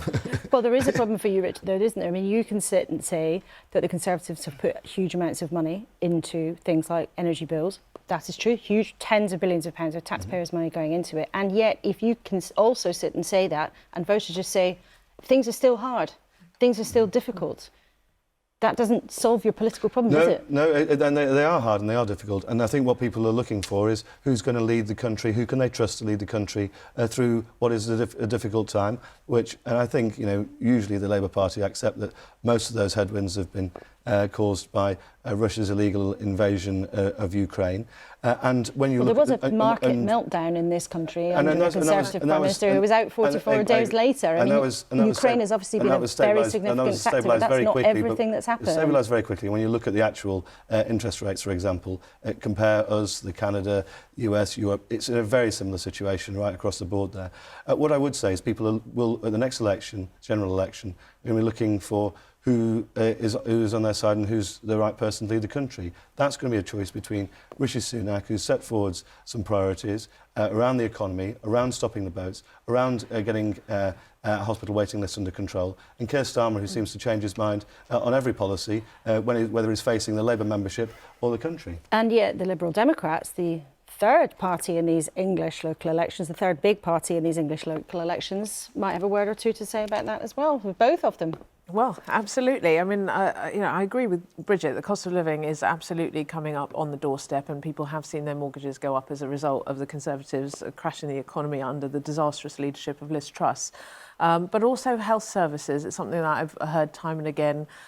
Just today, actually, knocking on doors in Bolton, down in Surrey, people saying really struggling to get a GP appointment. We know that sort of ambulance waiting times across the country are a big issue. People are concerned about their local environment and sewage in our rivers and waterways, and the fact that Conservatives, frankly, are not taking action on the big water companies because of that. And that complete dereliction of duty and people feeling like they've been taken for granted by the Conservatives for so long. I think there's a real palpable anger on the doorstep that we're really picking up when we're out talking to people. OK, Munira, thank you very much for now. Bridget and Richard, thank you very much for now indeed. I want to let you know that if you are one of the people who likes to look on your phone while you're also watching the TV, we all know we do it, there is A huge amount of information there, yeah, not just you, on the BBC website, the live page, streaming all the tips and trends and information coming in from right around the country. That's there for you throughout the night. Don't turn off the TV and just look at your phone. So keep watching as well as looking on the live stream. But there's a huge amount of info there. Chris providing his analysis as we go through the night on text form as well as here on TV. And just to bring you one tip, a Lib Dem source has just said to me that they have held Hull with 3 gains. The Liberal Democrats apparently gaining 3 to hold on to Hull, which Labour were trying to nab back from them, but we haven't got official confirmation of that yet, so we'll bring that to you. Well, I think out of the corner of my eye I can see Munira nodding along, so it seems indeed that the Liberal Democrats have held Hull, held Labour off there. Let's talk, though, about one of the other parties involved, the Green Party. We mentioned them a little while ago, and so far the Greens are up 2 seats overall, but it seems as if they're down a little bit in some of the wards where they did so well the last time. So it looks at this early stage like they might not be able to match the very good performance that they put in 2019. But let's see what their co-leader, Carla Denyer, has to say about that. Carla, welcome to the programme. It's good to have you with us. From what you've heard so far, are you a little bit down, as our numbers suggest? No, I'm still feeling very optimistic about our chances this evening. It is, of course, very early in the night, and we know that many of our target seats, places like Herefordshire and Mid-Suffolk, are not going to be declaring until the afternoon tomorrow. So I'm expecting, based on the responses we've been getting on the doorstep, people are coming to us really from across the political spectrum and in all kinds of different areas of the country. People are angry with the way the Conservatives are running the country into the ground, but are also telling us that they don't feel inspired by Starmer's Labour. So many people are coming to the Greens voting for us for the first time because they want to be inspired. They want to vote for a party they agree with. And we're standing a record number of candidates this time around. And we think a lot of people are going to vote Green for the first time and get more Green councillors than ever before. Your colleague Adrian Ramsey said on Sunday to us here at the BBC that he thought you were looking at or hopeful of getting about 100 seats. Does that still feel roughly on course? Yes, I think so. So we are defending a record number of seats this time around. We're defending 280 seats, which is more than ever before, but we're not just aiming to hold steady. We are expecting to make substantial gains. We've already made gains in South Tyneside, where we were already the official opposition, but we've cemented that now. And yeah, there's a lot more exciting councils from places like Lancaster, Mid-Suffolk that I mentioned earlier, which is a council where we have the potential to not just become the administration, but have a majority with over 50% of the council seats. And if we do that, then that will be the first council, not just in the UK, but in the Northern Hemisphere where that's taken place. So we'll see, but I'm feeling optimistic. And I just want to ask you about another council. Now, you have been running Brighton and Hove Council, now not as a majority, as you hope to be in Mid-Suffolk, but Labour, I know, have been working hard to try to get control of Brighton and Hove Council down on the south coast back from the Greens. What's your sense of whether you'll be disappointed there and lose control? It's far too early to tell for Brighton and Hove, but I'm really proud of the hard work that our Green councillors in a minority administration on the council there have been doing, getting investment to help prevent homelessness, to improve public transport, walking and cycling in the city, and yeah, they've been doing fantastic work, and they are, although they are our only sole administration at the moment, we're actually part of the administration in 17 councils in England, and we are the official opposition in a further 10, and we're expecting both of those numbers to go up significantly when we get the results in tomorrow. OK, Carla, thank you very much. Good to have you with us, and we'll keep a close eye on lots of those interesting races where the Greens are a factor around the country over the night.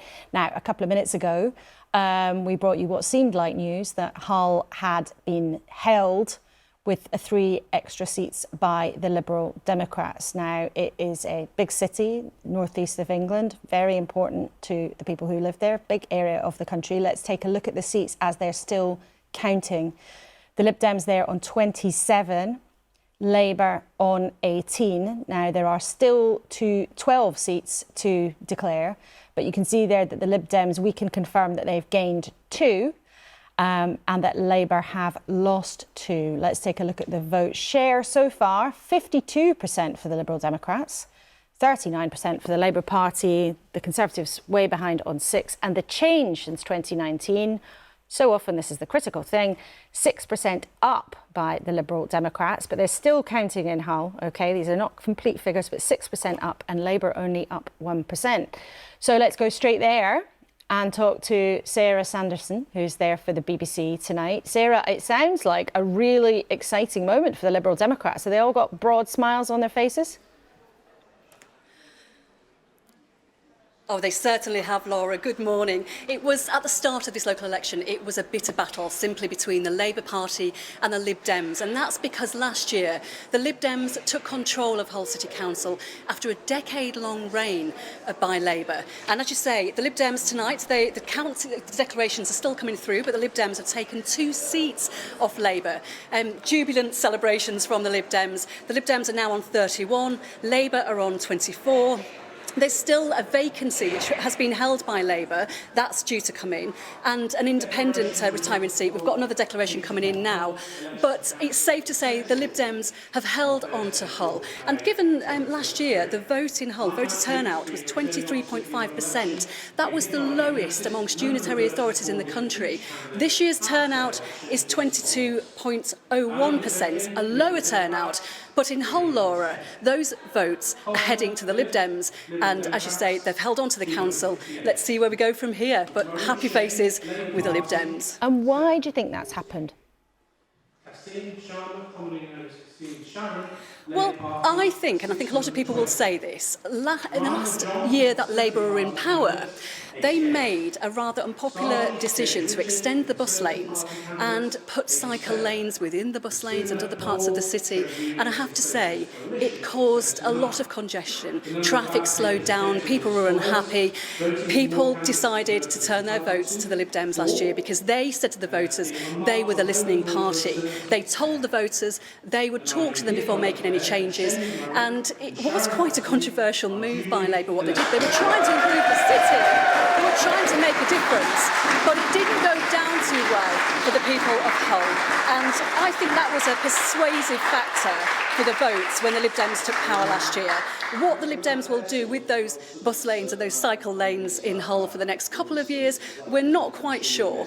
But I can say this, they'll be celebrating tonight because they retained control of Hull City Council. And, well, now we'll see whether they keep those votes in the coming years. Sarah, thank you very much indeed. And we don't often on a local election programme get glimpses of many of the declarations. They don't go in for the big grand declarations where MPs have to stand nervously wondering about their future, and we see those huge moments of drama or those memorable ones that you stay up for. But it was nice to have a little flavour of a cheer with some very happy Liberal Democrats there in Hull, where they have held on despite Labour's effort to get back with them. Chris, when we think about the Lib Dems, just think about them for a moment. You know, they're in a tricky position, aren't they? Because they lost that status of being the 3rd biggest party. They went down to really a tiny rump in Parliament.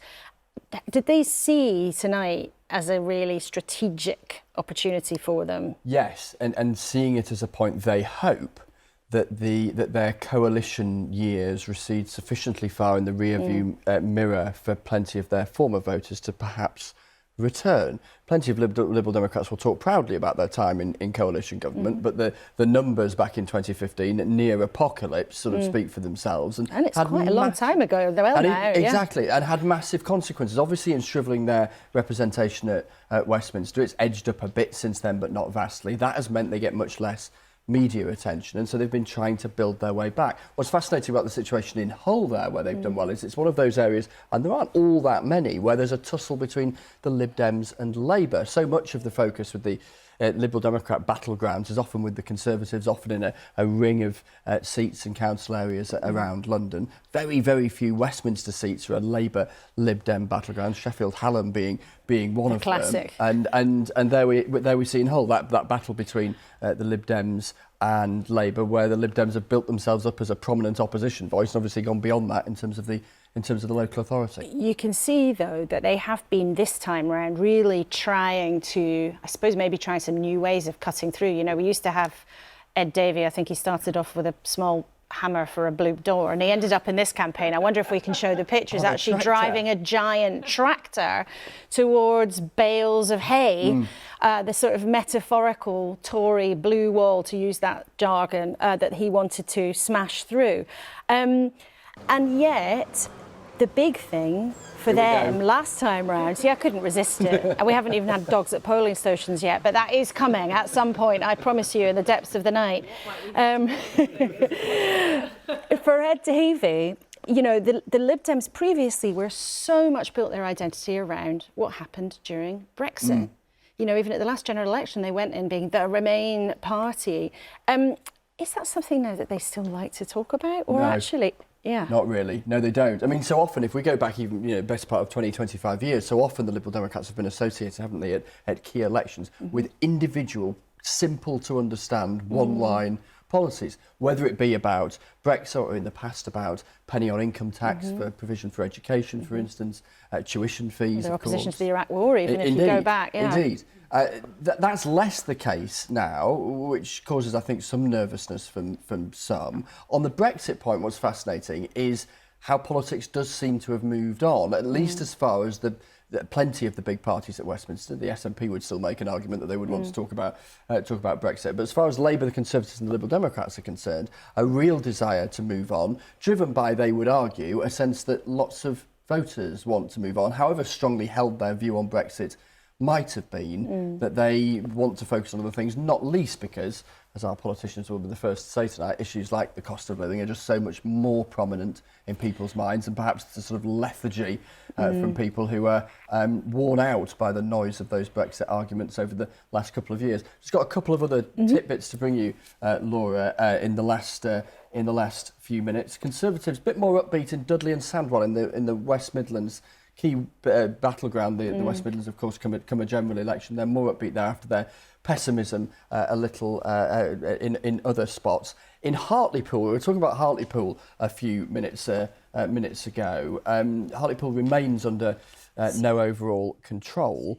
Labour were 1 seat short of a majority there. And just to give you a sense of the tightness of margins in some of these races, in one ward, Labour lost by 2 votes after several recounts, those votes denying them the majority that they thought they would get. So that council remains under no overall control, with Labour gaining 6, the Conservatives down 2, them being 1 short. In Redditch, another key battleground in a general election context, a Conservative hold, again no change, but Labour gaining 5 seats. So we're back to that point about extent.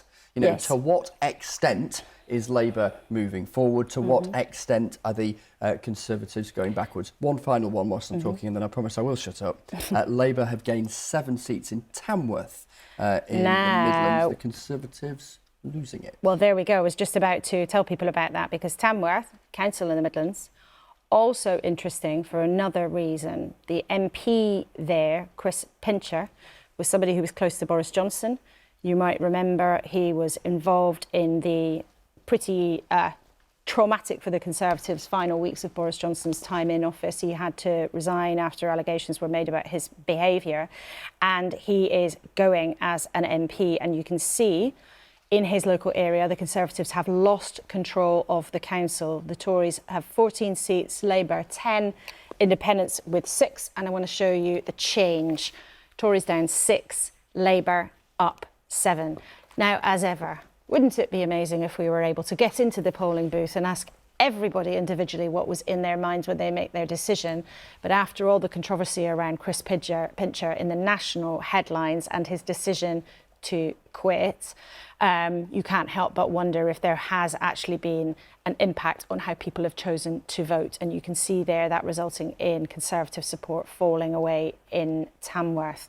Now, Chris was talking a couple of minutes ago then about Brexit having been, you know, that strong line that carved out how people made their decisions politically in this country for such a long time. Whatever your view was, it was certainly became a very much part of people's political identity, with huge sway over how they voted, culminating probably in the election result in 2019, that huge majority for Boris Johnson.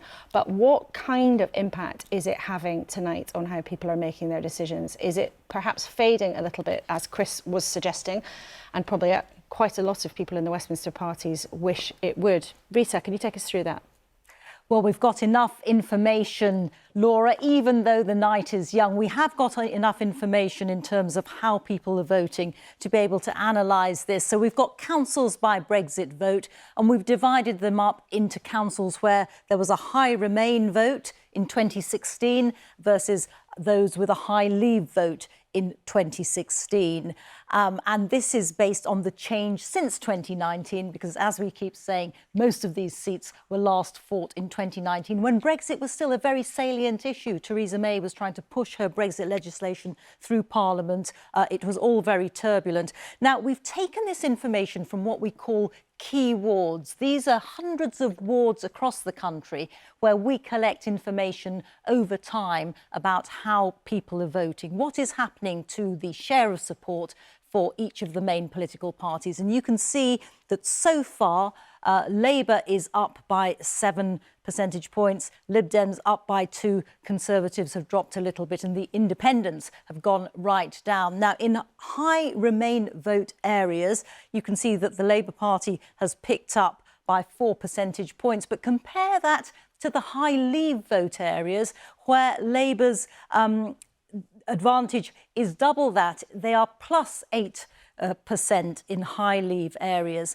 Look at the Independent vote there, down by 13%. Now, there will have been a lot of UKIP voters within that. And it does suggest, doesn't it, that some of those, a significant proportion of those UKIP voters have drifted back to Labour. Now, that doesn't mean necessarily that Labour's picked up more seats, more councillors, or even more councils in those areas, but it does mean that there is a renewed enthusiasm, if you like, for Labour in the high Leave voting councils on the basis of what we know so far. Laura. Thank you very much. Really interesting to see how that is all unfolding.